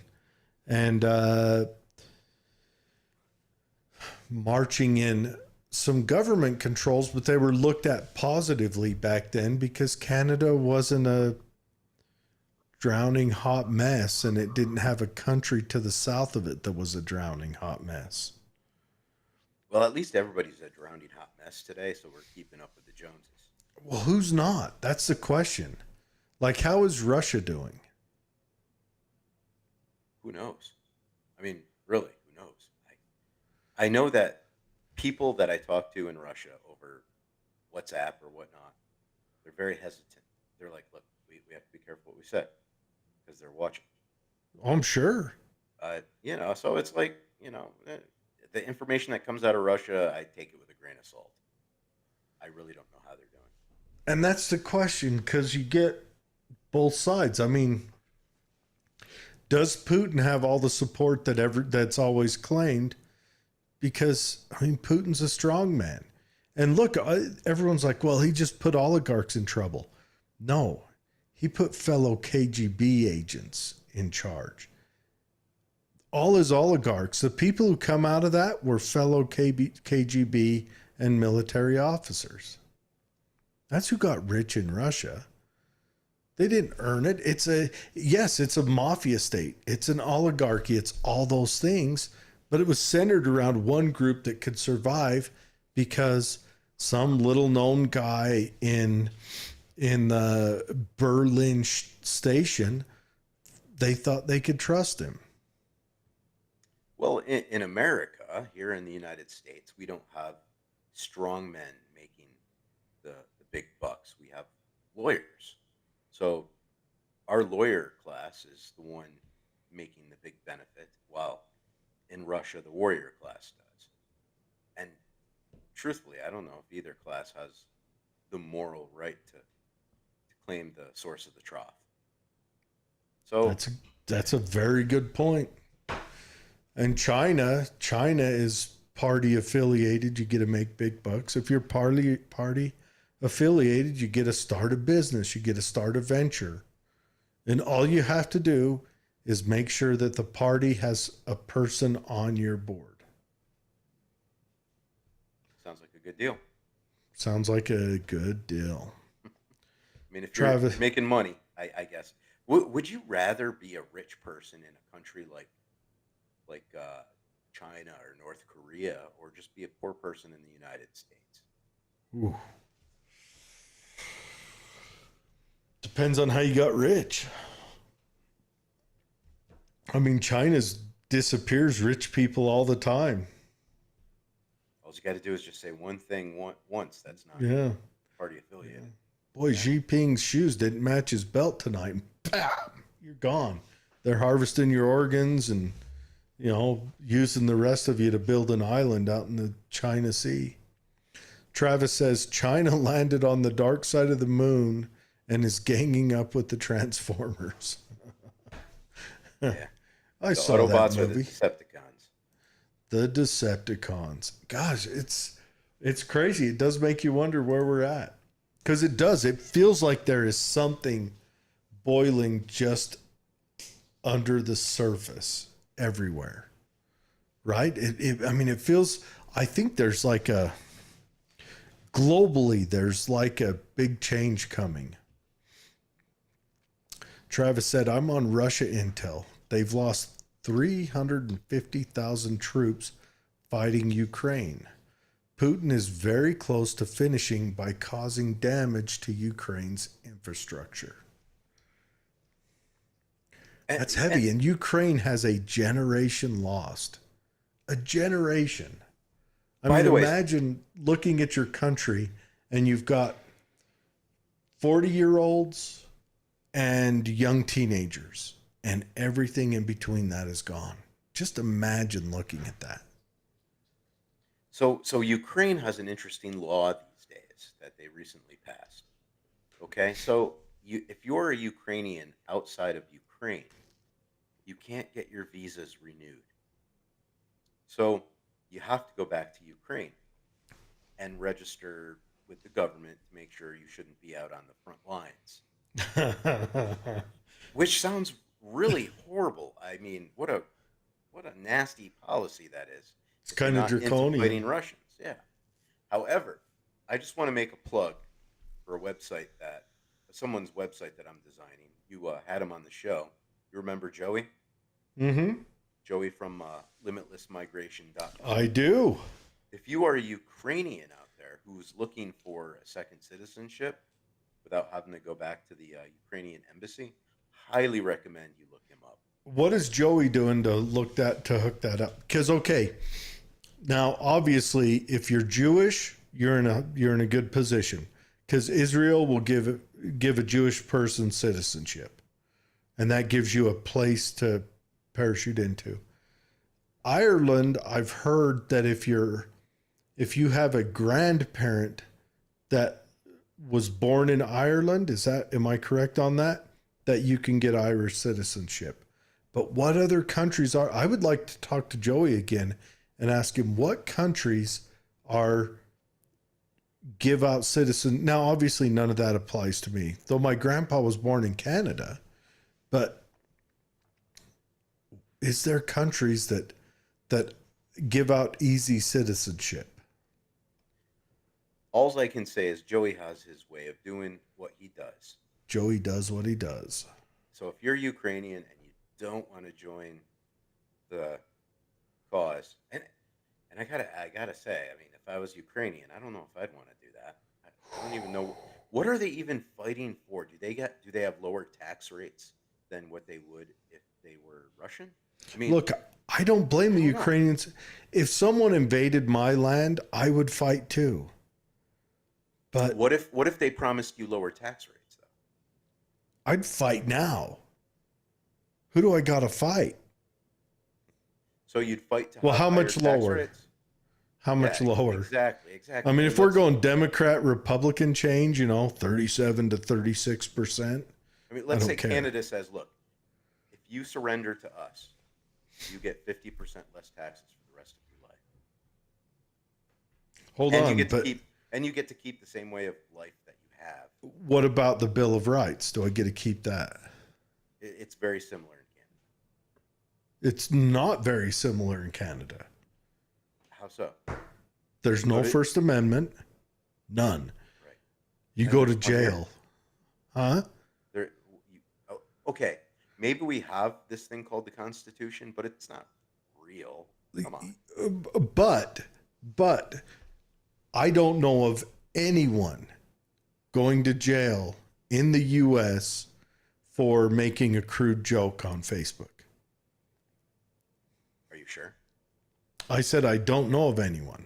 There was a guy who did some sort of a joke on Hillary Clinton during the election. And I guess What did they people- get him on? What did they get him on? Yes, it's trumped up, but they Whatever they got him want. on election fraud. Anyway, like I said, you get 50% less taxes. Same way of life. Travis says America gives free citizenship to illegals. They gave them IDs to vote this November, but it'll bake fire, being we can't keep up with their costs they expect for free. The New York illegals are protesting for Biden not giving them life for free. Yeah, there's the place where you can go to where we already are. But no, Canada is lousy with its First Amendment. They're shutting down all sorts of stuff. Granted, here our First Amendment does get put on trial all the time. And there is no Second Amendment up in Canada. No. Not one. No So fourth. Second Amendment, I could see how that's worth fighting for, but the Ukrainians didn't have a Second Amendment until they No, were- they didn't. And the same with the Jews. Here's a note to Ukraine. Here's a note to the world. Had Ukraine and Israel had a Second Amendment, things might be quite a bit different. I imagine had Ukraine had a Second Amendment, things would have been different in 2014. Could have been different in 2014 when Russia took Crimea. Well, I don't see many Crimeans complaining about their Russian occupiers. though. No, I think Crimea was happy to go with Russia. But you got to look at it from their point of view. Russia has a great big naval base there. How much of their economy, just there in Crimea, in the peninsula, was built off of servicing the Russian naval base? I've never been there. I'm sure the Crimean, because that's Russia's biggest naval base. I'm sure the Crimean economy is built around servicing that. Just like when Tooele Army Depot did that big closure in the early 90s, it wrecked Tooele, wrecked it, tore it apart. I'm sure the Crimeans were like, wait, what? You're going to take away that? You know, the guy that runs the coffee shop and the baker and the diner, how much do they lose? The guy who the guy who sews patches on commie uniforms, how much is he going to lose? You know, there was no one in place to take that up. It's not like Ukraine was packing a navy around. Yeah, and again, it seems like the population just took it with a grain of salt and just went with it and did I'll fine. bet I'll bet most of the population wanted it. I don't know about that. I mean, most of those people probably don't even give a crap who they're paying taxes to, as long as they don't go up. No, it's not about who you pay taxes to. It's about where your income comes from. Well, that too, yes, yes. That's the big thing. When Tooele Army Depot shut down the first time, it sent Tooele into a financial, tailspin. It tore the economy apart out here for years. And I'm sure the Crimeans were looking at that like, how am I going to make my money? There was nothing to replace an economy that was built. So I'm sure the Crimeans were all about it. Yeah, and I genuinely am interested in what does Russian citizenship look like versus Ukrainian. I don't think Ukrainians were very free. I think their government institutions were probably just as lousy as Russian ones. So if I were a Ukrainian, I don't know if I'd want to fight for that. I mean, it's not like they had anything going on like the Constitution or anything. They didn't have Second Amendment rights, and uh, if I'm going to fight for a country, it's got to represent me having freedom.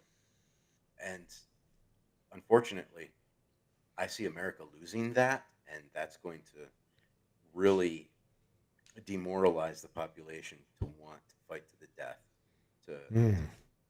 keep us as a nation as we become more and more diversified or absorbing other cultures that might actually absorb us in the process.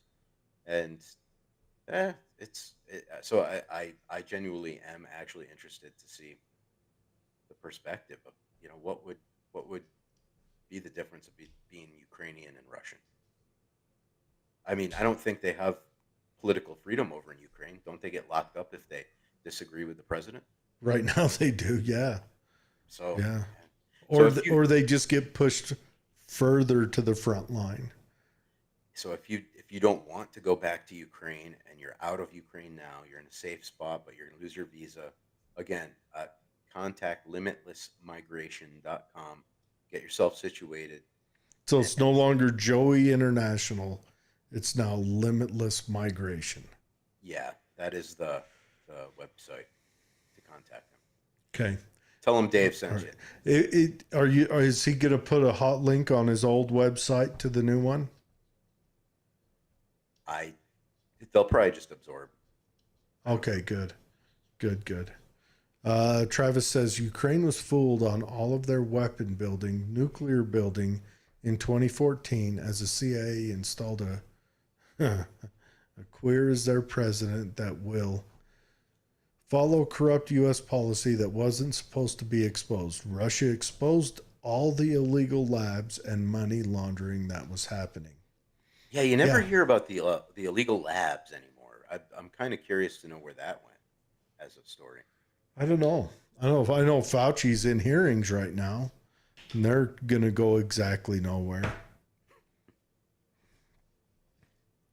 That's crazy. It's crazy what they did during COVID.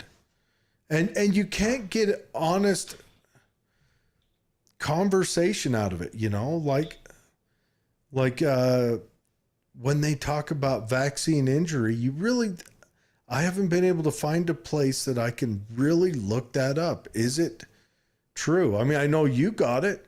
Are you having heart palpitations or whatever? The only medical symptom that I think I'm experiencing more so is maybe this is just because I'm getting older, but definitely feeling more lethargic over the years. I definitely have a harder time breathing, but that's probably because of the burn pit fever crap that you get when you get deployed. Yeah. Um, but I don't know. I don't usually have side effects from anthrax vaccines or anything like that. I Well, absorb it pretty well. did you start having the harder time breathing and all that while you were still here in Utah, or did that kick off when you went to Florida?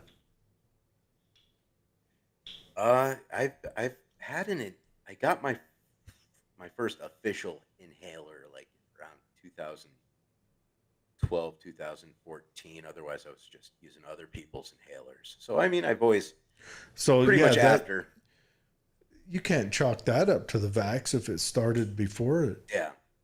And I'll be honest with you, a lot of the people that live next to those burn pits, your lungs suffered. So You're breathing in open flame diesel and poo. and towards the end of my military career in 2017 during the PT test, I mean, even the fat bodies were passing during the run, which I used to be an avid runner. I'm in pretty good shape, but once your lungs get damaged from that kind of crap, there's repercussions for the way you lived your life. We'll put it Mm. that way. I'm just glad I never was a smoker or did pot and all that other crap, so I don't have to compound that on top of my wonderful service to the republic. But yeah, as far as the vaccine, I haven't had any bad side effects yet. See, that's the hard part is I'm not seeing a place that it's like everywhere that should be looking into it is afraid to look into it for a very for numerous reasons, I'm sure. They don't want to look into it because one, they participated and they acted a fool, or they don't want to look into it because funding might dry up down the road, or they don't want to look into it because something else is tied in with Pfizer or you name it. And so no one wants to look into it. No one wants to take an accounting. No college where you used to get these best I don't know what you'd call them, the best kind of studies on this. They don't want to look into it because the colleges all went kooky and made everyone do it. And what if the college, like let's say Columbia says, all right, we're going to look into it. Columbia forced their students to get the vaccine if they wanted to stay a student. Columbia looks into it and finds out that the vaccine causes problems. Then Columbia has to sweep that under the rug like yesterday, or they stand liable for forcing their students to get it, right? So I get why no one wants to look into it. It's just, it's going to leave a great big old black hole. It's going to be right up there with, JFK and 9/11 and, you know, what flavor a cigar Bill used. It's going to be all of that. Yeah, and to answer the question in the chat room, how many boosters? They only made us get the two vaccines, the first and the second one, and after that, they tried to get you to go take the booster, but nobody was having it where I was. I didn't touch any other booster after the ones that were mandatory, Well, and then that was also after Moderna's shot got shut down because it was having direct problems, like direct impact then. So everyone was backing away, which is probably why they didn't make you do it. I don't know. All I know is I wish I held out and didn't take it because I mean look at COVID now. It's very mild. People aren't really suffering the way they used to, and a lot of biological weapons that are released into the environment will bring themselves into a more mild condition They're as they designed yeah. they're designed to go away because you don't want a permanent problem where you want to conquer. Well, the biological weapons that kill their hosts continuously, they can't really evolve the same way that if you can allow your hosts to continue to live, you can keep feeding off. Here's So the question. So you're saying it was a bioweapon. Whose weapon was it? wasn't mine. I did not do that. I'm talking between us or China. Oh gosh, maybe it was a combination. I I don't know. I mean, Fauci will never own up to it, right? So if you want my conspiracy theory, I think we funded it. I definitely think we funded it. Do you think we laid out the parameters we wanted them to do? That I hope not. And I'm trying to see where the benefit of that would have been for our oligarchs. I can kind of see where China would go with it, saying, here's the blast across the nose, and it's a warning shot from China. And it destroys your economy, gives us a chance to grow into that void. Here's where you've got to ask, who's our oligarchs? Because if you're talking about, say, the board of Pfizer, Moderna, Johnson & Johnson, they're the ones who won. Pfizer won the COVID. Hands down, Pfizer made more money than it would have made in 10 years on regular situations. That's who won COVID. Could it have been them? Was maybe Fauci on their payroll? Yeah, these are probably questions we'll never find out in our lifetime. But I'm sure there's something else coming down the pipeline. As the economy gets a little crazier and crazier, I think they have to keep throwing these kind of things at us as a society to keep. You want my conspiracy mind on it? Go for it. America en masse isn't going to fall for that again. Not for 3 or 4 generations. So the next thing down the pipeline would probably be real. You mean a real powerful biological weapon? Like a killer. Yeah. Yeah, that's what I was kind of thinking. And then like the vaccine would also be real. And the people they don't want won't get the vaccine. They'll feed grass and flowers. The people they like who jump on the bandwagon will be just fine. The big reset of humanity right there. Yeah, that makes logistical sense. I suppose. But, you really, I don't think the elite class could yet enjoy their lives the way they do now without having a robust population. I think the workers that do the power plants, the sewage, provide the restaurants and all that stuff, it's not able to be fulfilled by AI. It's not. You need people to perform the manual labor that sustains the lifestyles of the oligarchs. Maybe. I don't know. I don't know what they have. I don't know what capabilities they have. Trump warned us, this is from Travis again. Trump warned us that the HQC, hydroxychloroquine, I think, and ivermectin, including vitamins, will take care of it. He took heat as Fauci was calling for a vaccine and distancing and masks in which none help but caused harm. Yeah. I mean, that's exactly what happened. Yeah. You can't even argue that. The U.S. ambassador to the Free Republic of Liberland was in El Salvador when he caught COVID, and the government treated him with ivermectin. Yeah. So it's very interesting to see how other governments reacted. That's another thing. I want to talk about Bukele for a minute. That guy's a phenom. Yeah, he's got like 90% support from the population. Yep. And they swept every office except for the, what is it? The office that makes sure votes are counted correctly, which is genius move. You don't sweep that. You keep that in the opposition. And that way everyone says it must be real because those guys hate him and they say it was real. Yeah. Bukele, he's man, El Salvador's turned it around. I hope El Salvador has enough that they can build a robust economy. And I think maybe modern day colonialism might start in reverse. Don't come here first.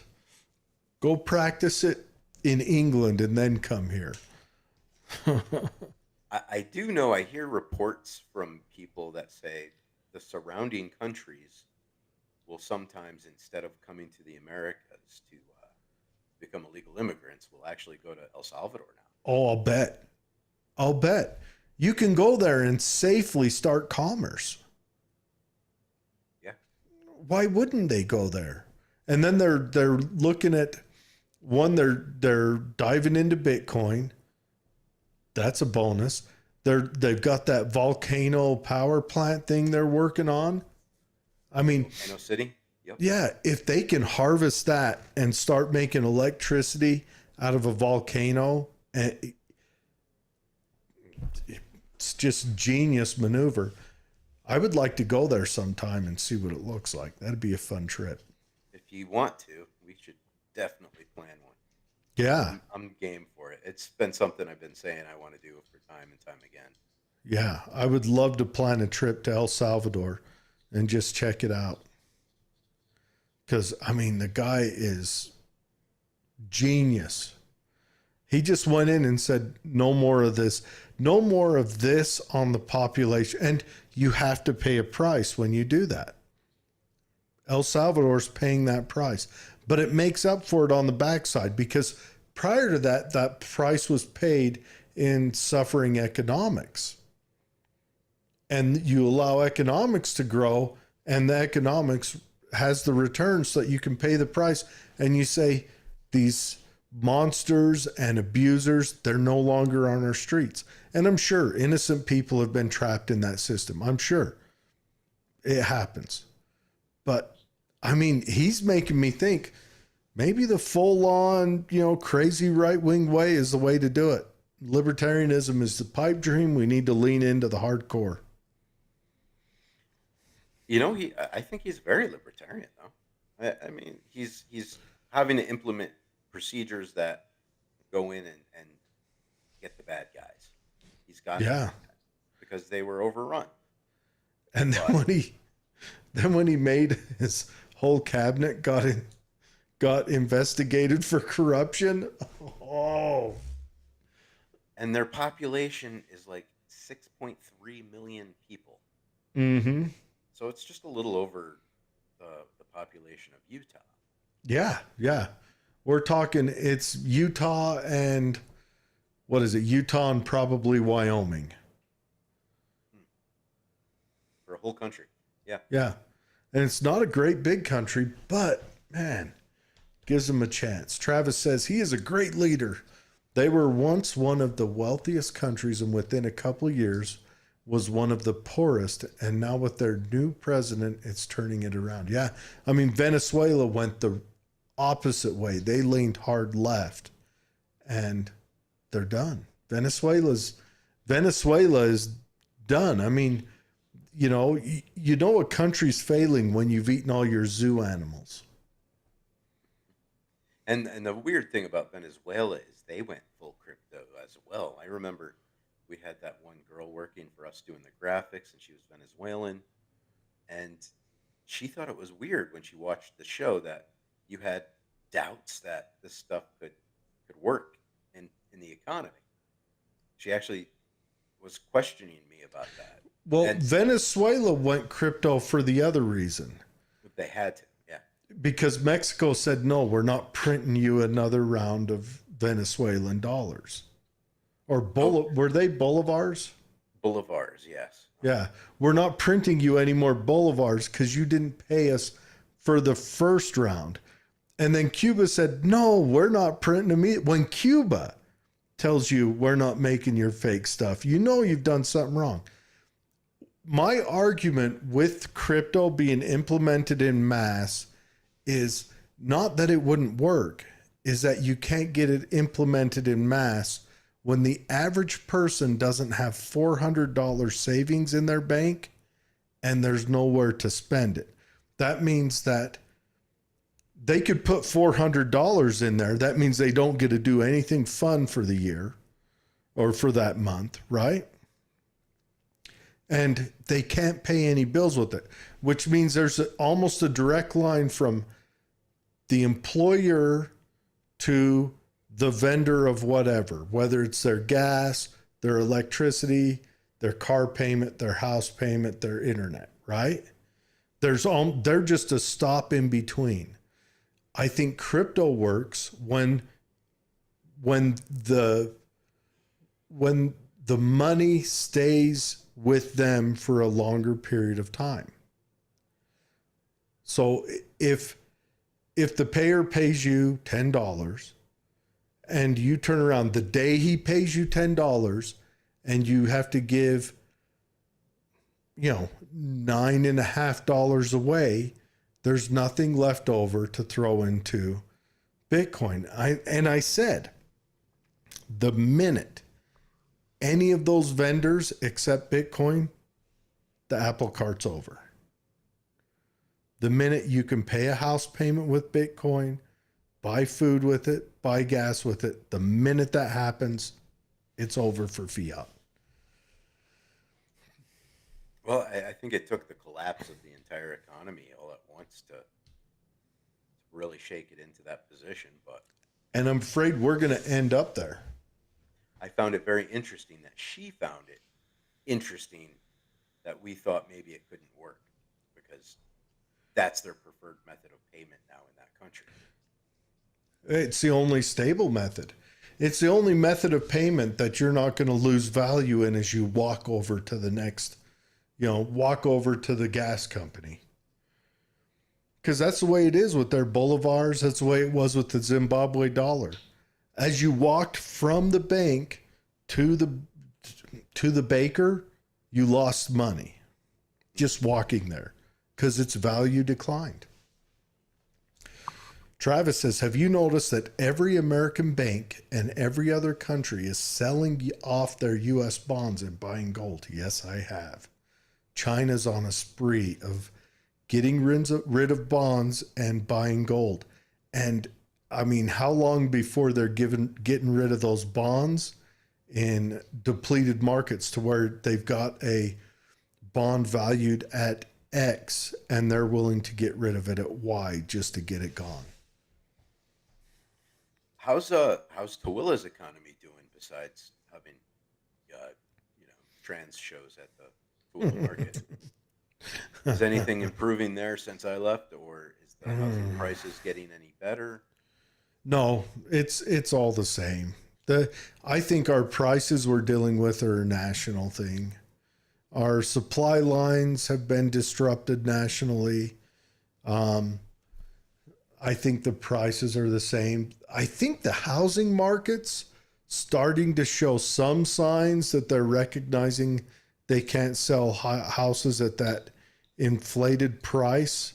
I've seen some houses go up that appear to be a little lower than they were. Not a lot, not what they should be, but appear to be a little lower. But we're still seeing houses on the market for a very long time. And, like Karma Cafe, they opened that cafe there on Main Street. They closed down a couple months ago and no one's filled that gap yet. So, to see that real estate kind of boarded up for months is that shows that people are nervous about jumping into starting off a new venture. Yeah, it's interesting to see that someone can just let that sit there rather than lowering the price of rent to the point where someone will jump on it. Making a deal with them, going out and finding someone, say, hey, open up something here. I've got this real estate that just cost me money. Open up something, So I don't know. All right. Travis says, got to go. Thank you for another great show. Keep on keeping on. See you in June. Yep. I'll be at the course. So for everyone wondering, we got a Shield Maidens uh, basic pistol self-defense, concealed carry self-defense course coming up. It's June, what is it, 22nd? I'd have to look at a calendar. Are you still teaching those courses, Jared? Yeah. Yeah. June, I think it's 22nd and 23rd. Hmm. Is that a Saturday, Sunday? Oh, you got me. I lost count of the days as they go by. So Mm-mm. June, yeah, 22nd, 23rd. So, yeah, that'll be going on. It's a really good course. It'll be in Stockton right now. It sounds like the Grantsville police range may be down and out for the count because they're going to be building houses right on top of it any minute now. But it's a good course. If anyone's interested in honing their skills, learning some skills, and the skills aren't just about,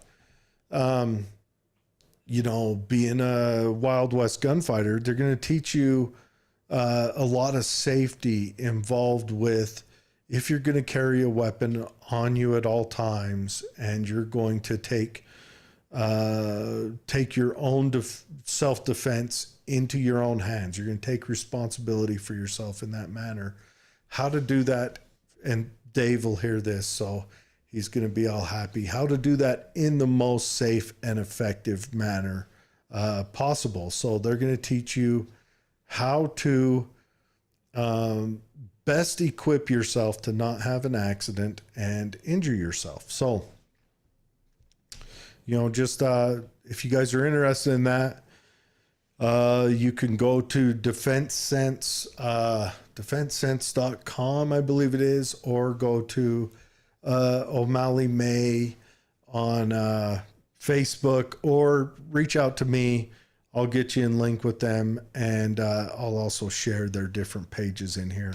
But yeah, I think if you're going to take your own self-defense, if you're going to take charge of that, I think you should pursue a course. It doesn't have to be this one, and it doesn't have to be one that I teach at. I think you should pursue some form of training, because no matter what level you're at, any course you go to, you're going to walk away with something, with a lesson that you can apply. Sometimes you walk away with bad lessons, seeing someone do something wrong that you pick up on. But yeah, I think you should pursue it. And this is a good one. I happen to stand by it, and I'm also an instructor at it. And so, I don't know. That's just my opinion on it. it's definitely a subject that should be taught in public schools. I think gun Oh, safety is one of those things that's just more valuable in America than anywhere else because we have a Second Amendment. I agree 100%. On Facebook, Jeff says Fauci broke the rules, and Pfizer, China, who everybody found a way to monopolize on it. This is why we shouldn't break the rules. Yeah, but Fauci, he had a whole bunch of patents involved with those monoclonal thingies, right? Here's the thing, though. He may have broken the rules, but was there negative consequences for it? Because No, as no. far as I can tell, maybe we should break rules because it seems very profitable according to the way Fauci lives his life. And it would be nice to see that these court cases come to something, but I just don't have much confidence in the legal system. They're not even court cases. They're just congressional hearings. Hmm. The only way congressional hearing has teeth is if the DOJ decides to follow along with it. Right now, it's the Republicans in Congress that's calling them to the floor, and the Democrats run the DOJ, and they don't care. Yeah, it's definitely a topic that I feel will go nowhere. The profit has gained. Fauci won, and unfortunately, especially if Biden wins again, it's just going to be another episode buried in the sands of time that will decay throughout history and probably be written in the books as Fauci was a hero and saved America from bat soup. And that's just it's sad, but it is the reality of it. Yeah, it is. You're 100% right on that. God, it's crazy. But yeah, he cruised with patents on those, what is it, the monoclonal antibodies? And so he gets paid millions of dollars because he made a patent and then designed a disease, or had a disease designed, where his patents came into effect. Was it on those or was it on the mRNA? I can't remember, but man, it's just like, He definitely had something to do with the vaccine or some sort of an investment in it, yeah, if I remember right. yeah. And it's just crazy. It's like, is there, Now I know people will say, "Oh, Trump needs to admit to his faults about not firing Fauci," but here's where I can't blame Trump is the fact that we were just recently attacked with the bioweapon. He didn't know how this thing was going to play out. When you're attacked by a bioweapon, it takes time to figure out the effectiveness of a bioweapon. It's not like a chemical weapon where you drop dead quick. It's not like radioactivity where you can measure it. Bioweapons are they're an animal that is unique to themselves in the fact that you never know how effective they're going to be until time goes on. You it's can't very true. determine a status at the beginning of the attack. My big thing with Trump is I think Trump needs to come out and say, hey, look, I'm not going to keep a Fauci around. I'm not going to bring a Bolton into my cabinet. I'm not going to do any of that. He's like, I'm not going to bring back the same people that got us into the mix the first time. I'm pretty sure Fauci would retire if Trump won. Well, I'm yeah, but almost no, positive. but I'm talking about people like that. You know, he brought Bolton into his cabinet. Bolton, that just a big war hawk and wants us to invade everywhere. Well, that's not Trump's message. Trump shouldn't have brought him in. Bolton is one of the guys that was involved in us going into Iraq for BS reasons. Mhm. That's, I mean, and I'll tell you, our economic woes are every bit from us going into Iraq, because how much did our how much did our debt increase because of Iraq? Jeez, billions. And you It's know what? probably one of the most expensive things we've probably the most expensive thing that any nation in the history of the world has ever done. And don't forget, we were fighting a war on two prongs. You're in Afghanistan and Iraq at the same time, spreading your Mm-hmm. resources thinner and thinner, and you Mm-hmm. have the legalese of whatever political bullcraps being thrown at you at the time. So Yeah. it's it really it definitely didn't feel like it was a winnable situation from the beginning.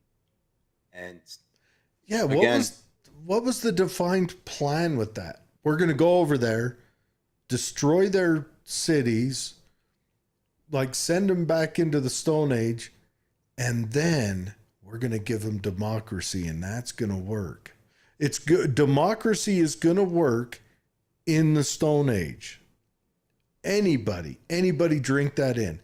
Was democracy a Stone Age technology? well, not only Strongman that, was. our most effective tools, the contractors of Blackwater and those types of Halliburton. institutions, we weren't allowing them to operate properly. We would arrest them for crimes in a war zone or something. How do you commit crimes in a war zone? I don't even. It's if you're not willing to send your troops into a war zone and let them do what they got to do, then I think that we're negligent.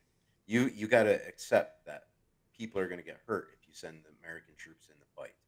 And I think our expectations of what we can do as troops are a little too high. You're gonna have rapes. You're gonna have children murdered. You're gonna have a lot of horrible things happen. And you know what? If you're not willing to accept that, then don't send the troops to war. You should only send troops to war if you're prepared to unleash the hell that we are going to inflict upon our enemies for our own survival purposes. What if neither of those wars, Iraq or Afghanistan, was about doing anything over there except feeding the military industrial complex over here where everyone in the Congress and Senate is invested? Well, that seems to be how it works. I mean, Nancy Pelosi makes what, 178,000 a year, and she's worth millions. The But yet, numbers don't add up. but yet Trump is the bad guy. It's like But the, it's the crazy. all of them. It's not even about Trump. It's about all of them. Bush and Hatch even back then. It's about all of them. The numbers don't add up. It's like Nancy we have a Pelosi, Nancy Pelosi, and actually many of our own uh, representatives in Utah, John Curtis, they're really excellent uh, traders.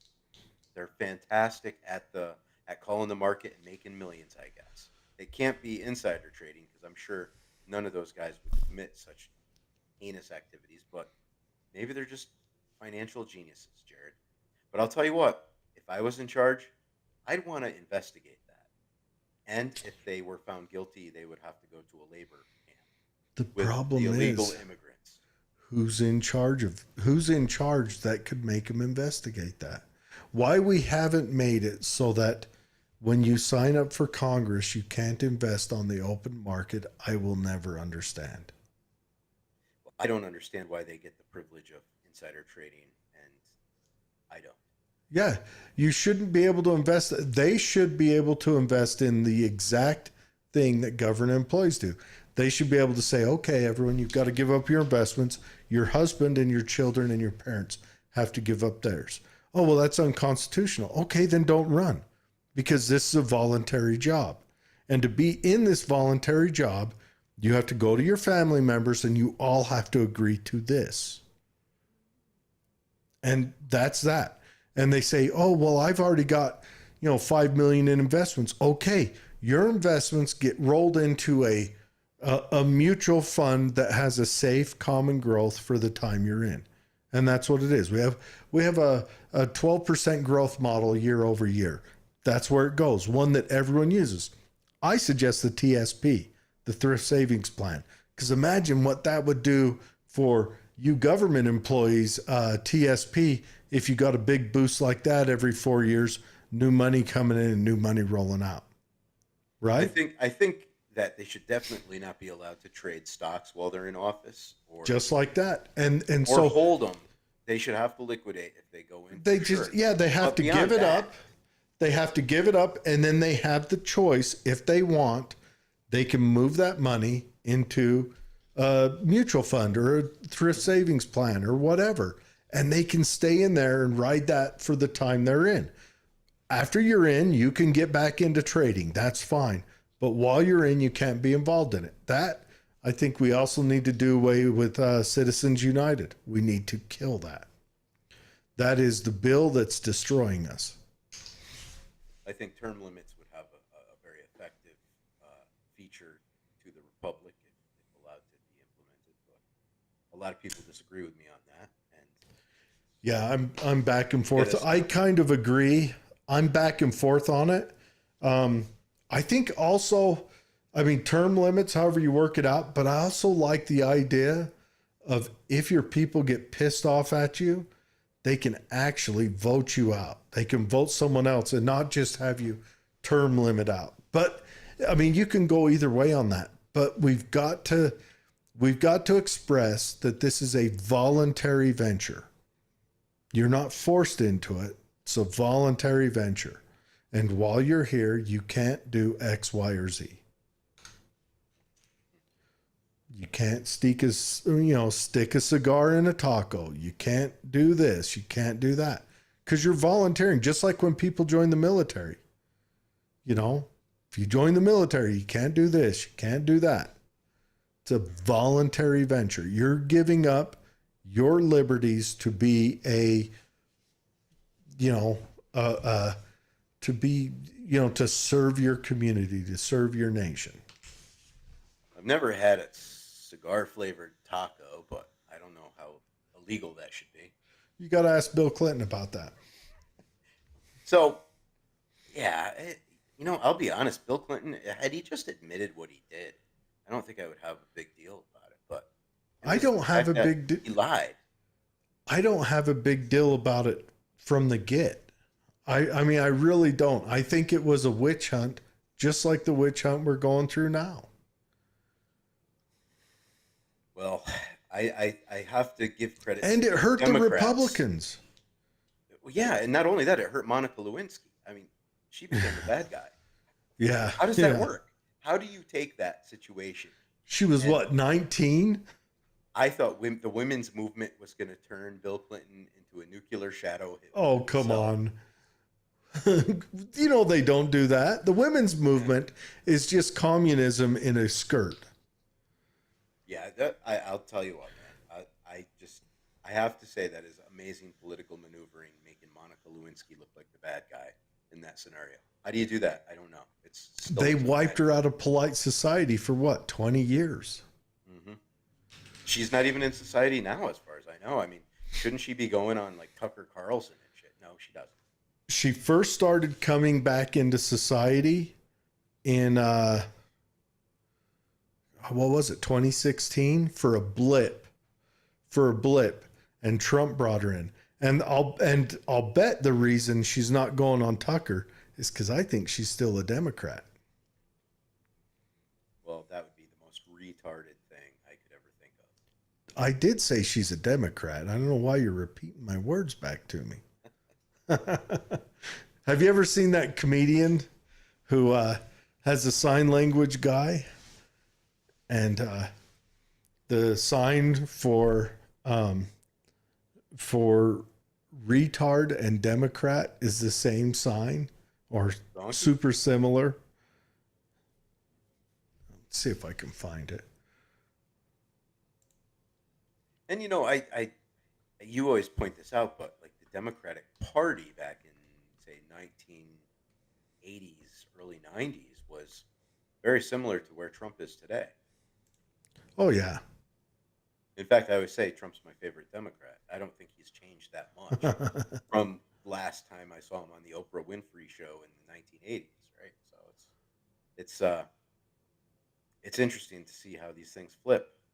And I mean, even looking at the black vote, still I'm so amazed that so many are willing to vote Democrat after suffering under the yoke of slavery of the Democratic Party, or at least their ancestors did, and still backing that. It's almost like Jews turning into Nazis and wearing the armbands.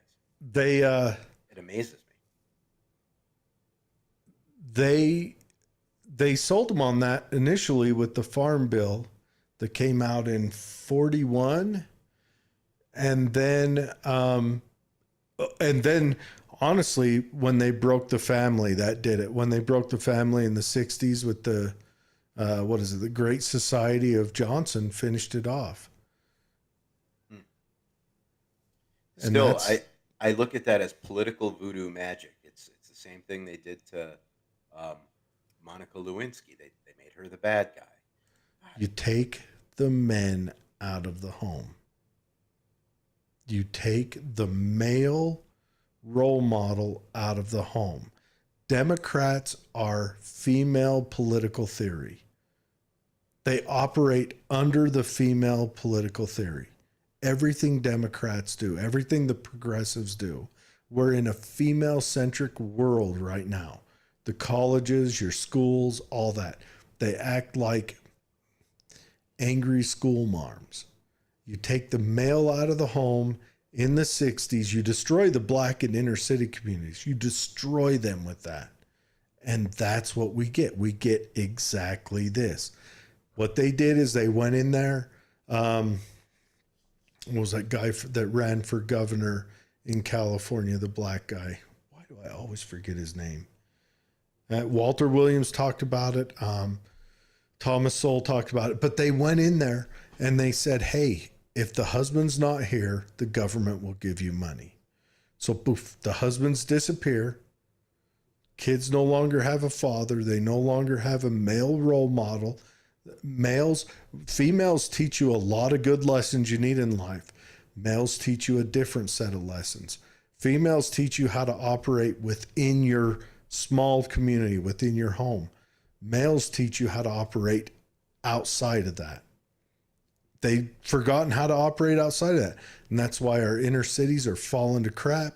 That's why in the 90s, I mean, almost 30 years to the T after they removed them from there and it got set in their culture, you had this huge spike in murder rates in the cities.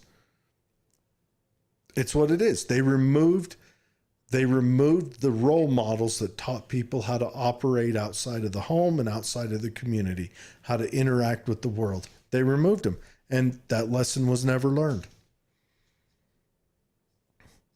I guess so. I just figured people could hold ancestral grudges longer than that. I was, But why wasn't it there from 40 to 63, an ancestral grudge?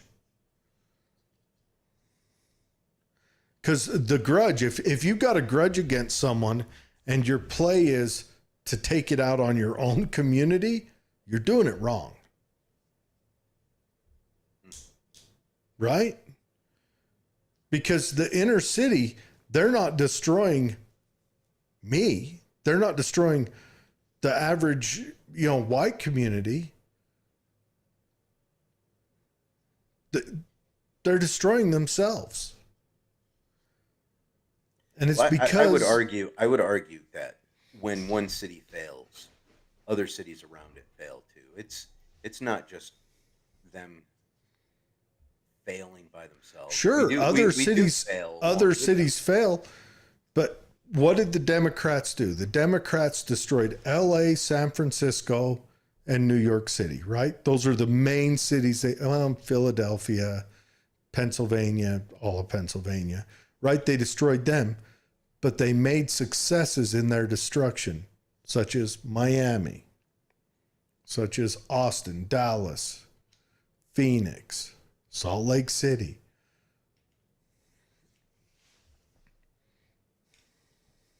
Can you think of positive things that the Democratic Party has done to make the country better?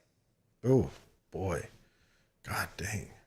I feel like we kind of hit and dig on them a little harder than we should.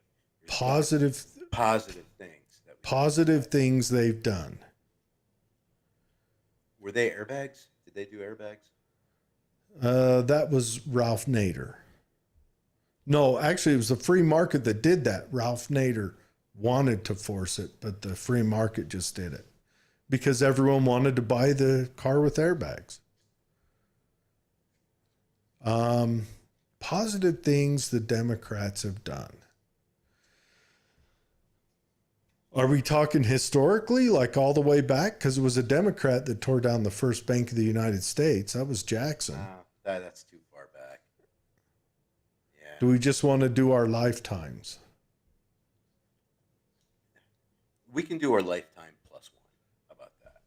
I mean, like I could go with, I think, I know this is a complicated one, but I don't think the gay marriage was a bad thing. I think what they should have done was go whole hog and say, government's not involved with marriage. That's a court thing. You go down to the courthouse and you sign up for whatever level of, association you want to sign up for, business arrangement. And then you go to whatever religious entity or whatever, have them perform a union. Yeah, no, I totally agree with you there. Because the one size fits all on marriage isn't working. Is Patricia off the side yelling at me? No, she went to the bathroom and gave me a dirty look and left. So we're good. Does she want to hear about me talking about how we live in a women government right now? It's true, we do. Yeah, we do. I mean, I told you my story when I went to watch the inauguration of Donald Trump in 2015, 16? It would have been 16. Yeah. So we go to D.C. and And I'm noticing all the field trips that are going into the congressional buildings, all the intern wannabes, people that want to study the political science, they're all there touring DC. And I would say the ratio was 1 to 10. 10 women for every guy involved with these little field trips that these students are having.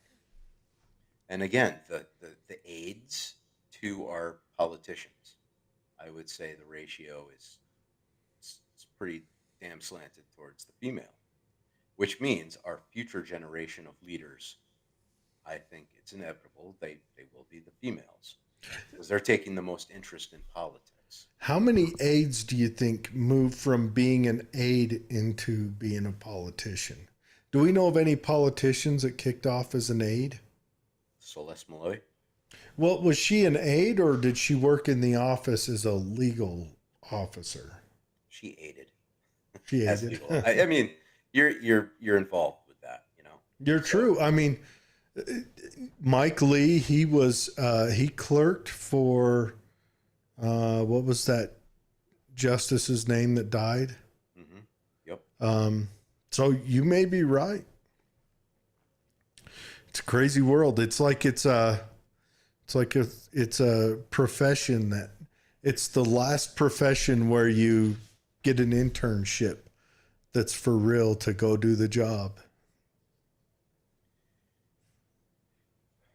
Yeah, and it's I don't know if it's good or bad or what the future will bring with that, but there is a certain aspect that men bring to leadership that I think is important for a world such as ours because it's so barbaric and uncivil on the outside.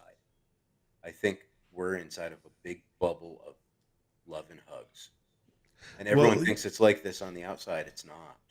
you're right. Not to hark on this, but right after the 19th Amendment passed, we started getting social programs come in. Social programs reigned.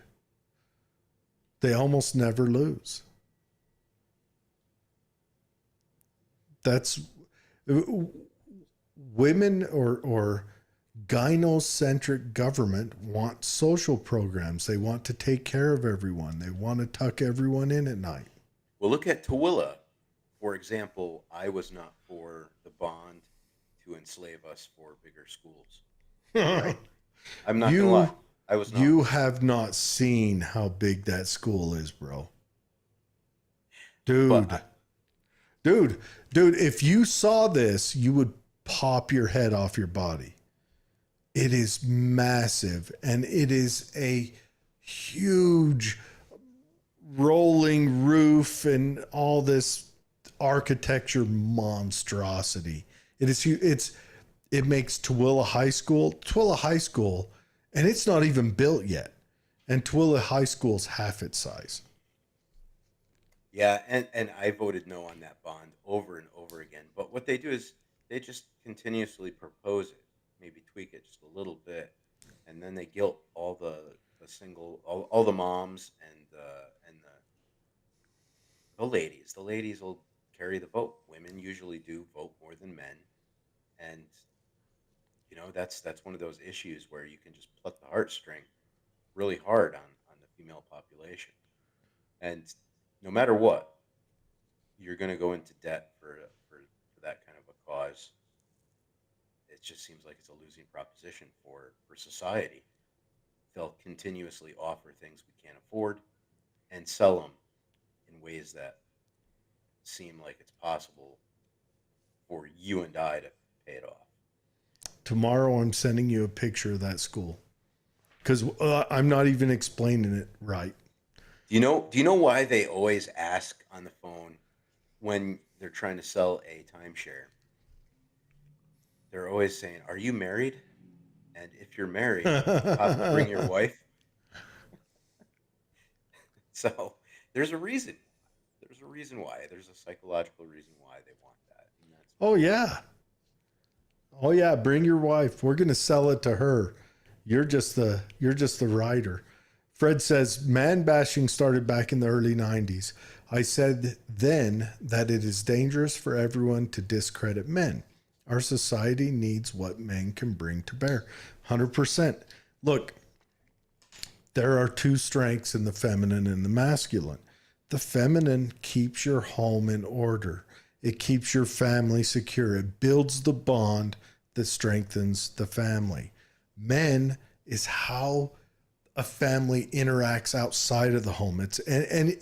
You'll have a husband and wife where the husband's has that keeping the home in order energy and the wife has the exterior energy, but it's just the two energies.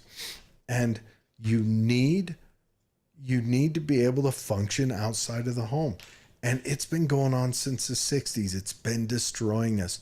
Right now, what is it? 74% of the Black community is born without a father in the home. How many of them don't even know of the father at all? It's insane. So yeah, and the father, I mean, he was probably raised in the same situation, but a man teaches you how to take on a different adversity, how to push through, how to make that calm and measured decision in the moment of crisis. But that's being lost in some communities.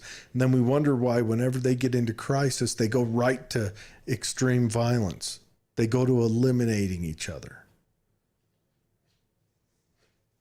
It's a scary thought, but yeah, that is usually how people who panic and can't control themselves operate. Sociologists have studied this for a long time. They know this. You can go read books and books on it. And as we go deeper and deeper into it, and we start getting to the end of our civilization, you start seeing all the other fun stuff come up. We're not the first nation to ever exist. We're not the first empire. There's histories and recorded histories of all this.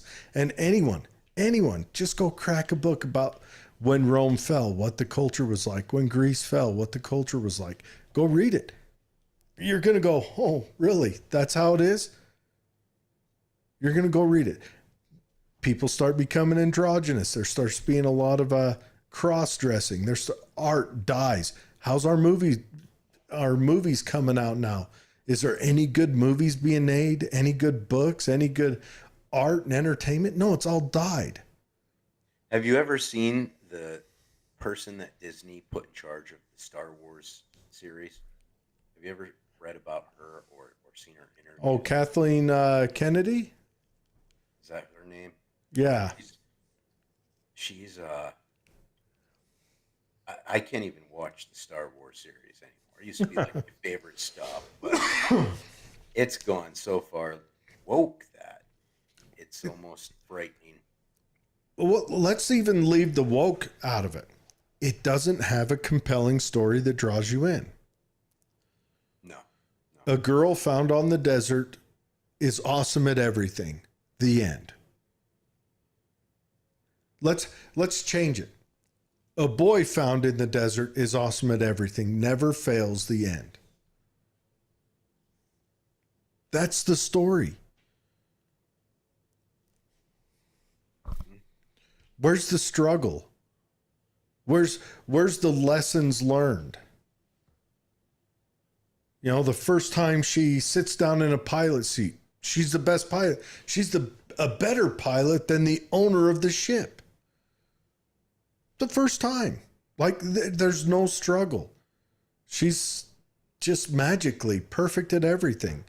What? Why are you drawn in to watch it? There's nothing to watch.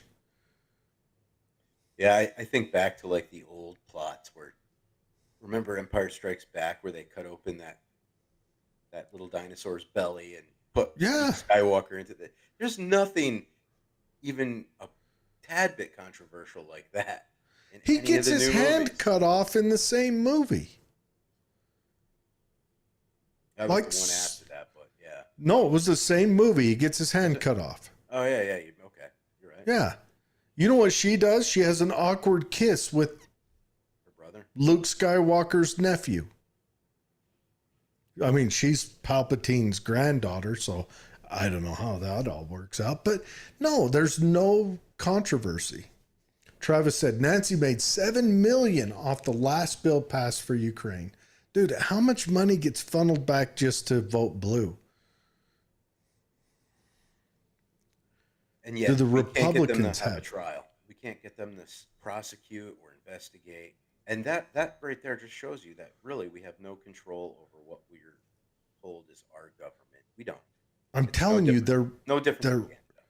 they're robbing us blind as we collapse. They're just eking out as much as they can. Yes, it's all fake money, so they're not really taking it from us, but they're amassing wealth while we collapse. Every year, our outcomes get worse and worse, and every year they get richer and richer. That's just Yeah. where we are.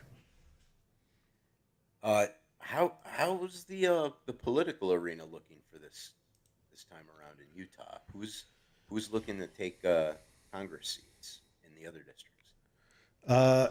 In the other districts, what was the guy's name? We had him in here. He actually gave me a gold back.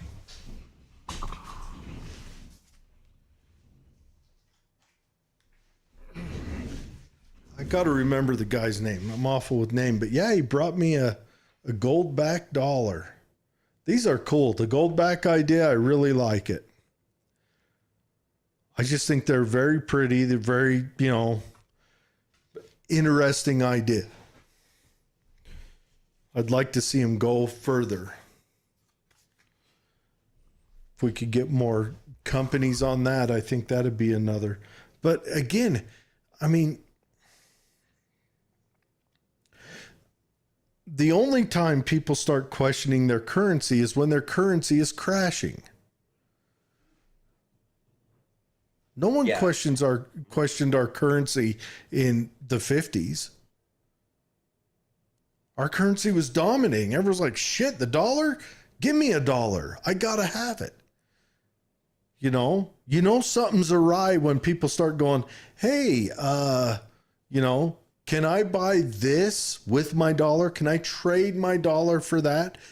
Because I don't want this dollar anymore. Speaking of that, I went to that Daytona 500 arena to watch the races and bike races and stuff. Did you go watch that? Was that cool? It was cool, but Dude. I go in there and I'm like, I want to buy a beer, and I whip out my money. They're like, no, we don't take money. They Only won't card? take money, just cards. Yeah. So there's literally businesses that are refusing to take dollar bills and hard currency. Remember during COVID, they wouldn't take coinage at a lot of places? Do you remember when that kicked off? Shouldn't that be illegal? I mean, if anything, it should be illegal. Shouldn't that be? Technically, it is because it's called legal tender. Mm.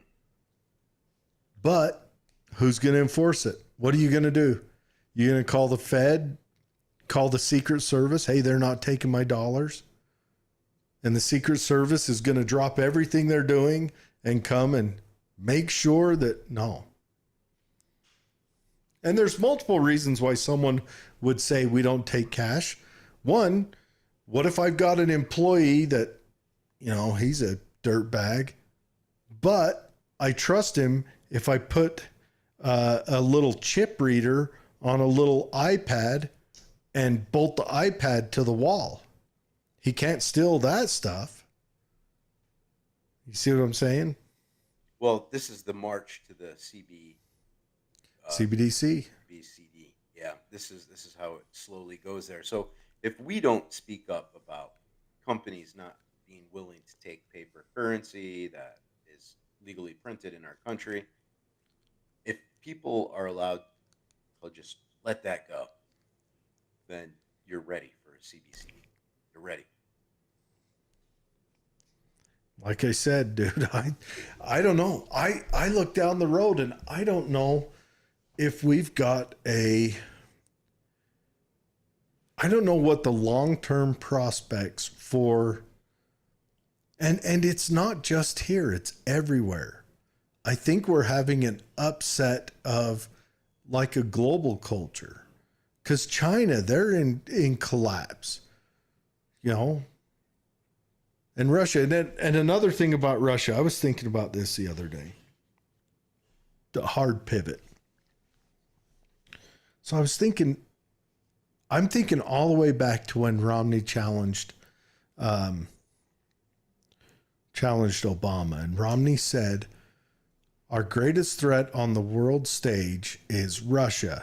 And Obama said, 1980s called, they want their foreign policy back. And I'm thinking, the progressives have never let go of Russia as being the bad guy. And Romney's, I consider him a progressive. Obama is a progressive, but he's a progressive for, and he turned against Russia immediately also. He went and did exactly what he said, what he teased Romney about. And I'm wondering, like, why are they so hard on Russia? And I thought, let me set the stage. So you've got a political ideology that has to make white males the bad guy, right? Am I wrong about that? Or do progressives at every turn seek to make white males bad guys?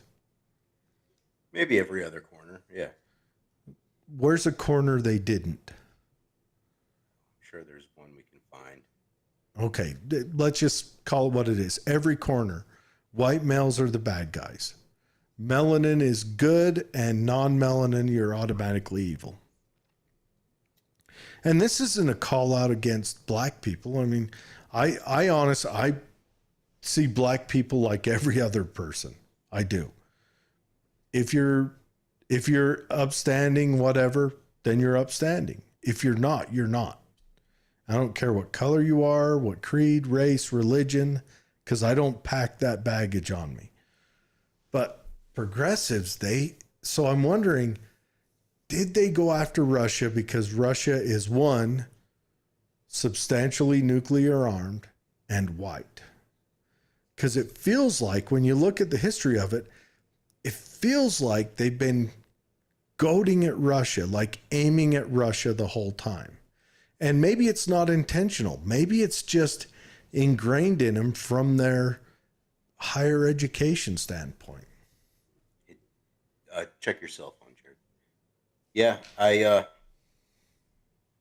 totally get it, Jared. Totally get it. This is where we are today. How we recover, this I don't know. But Don't know if we can.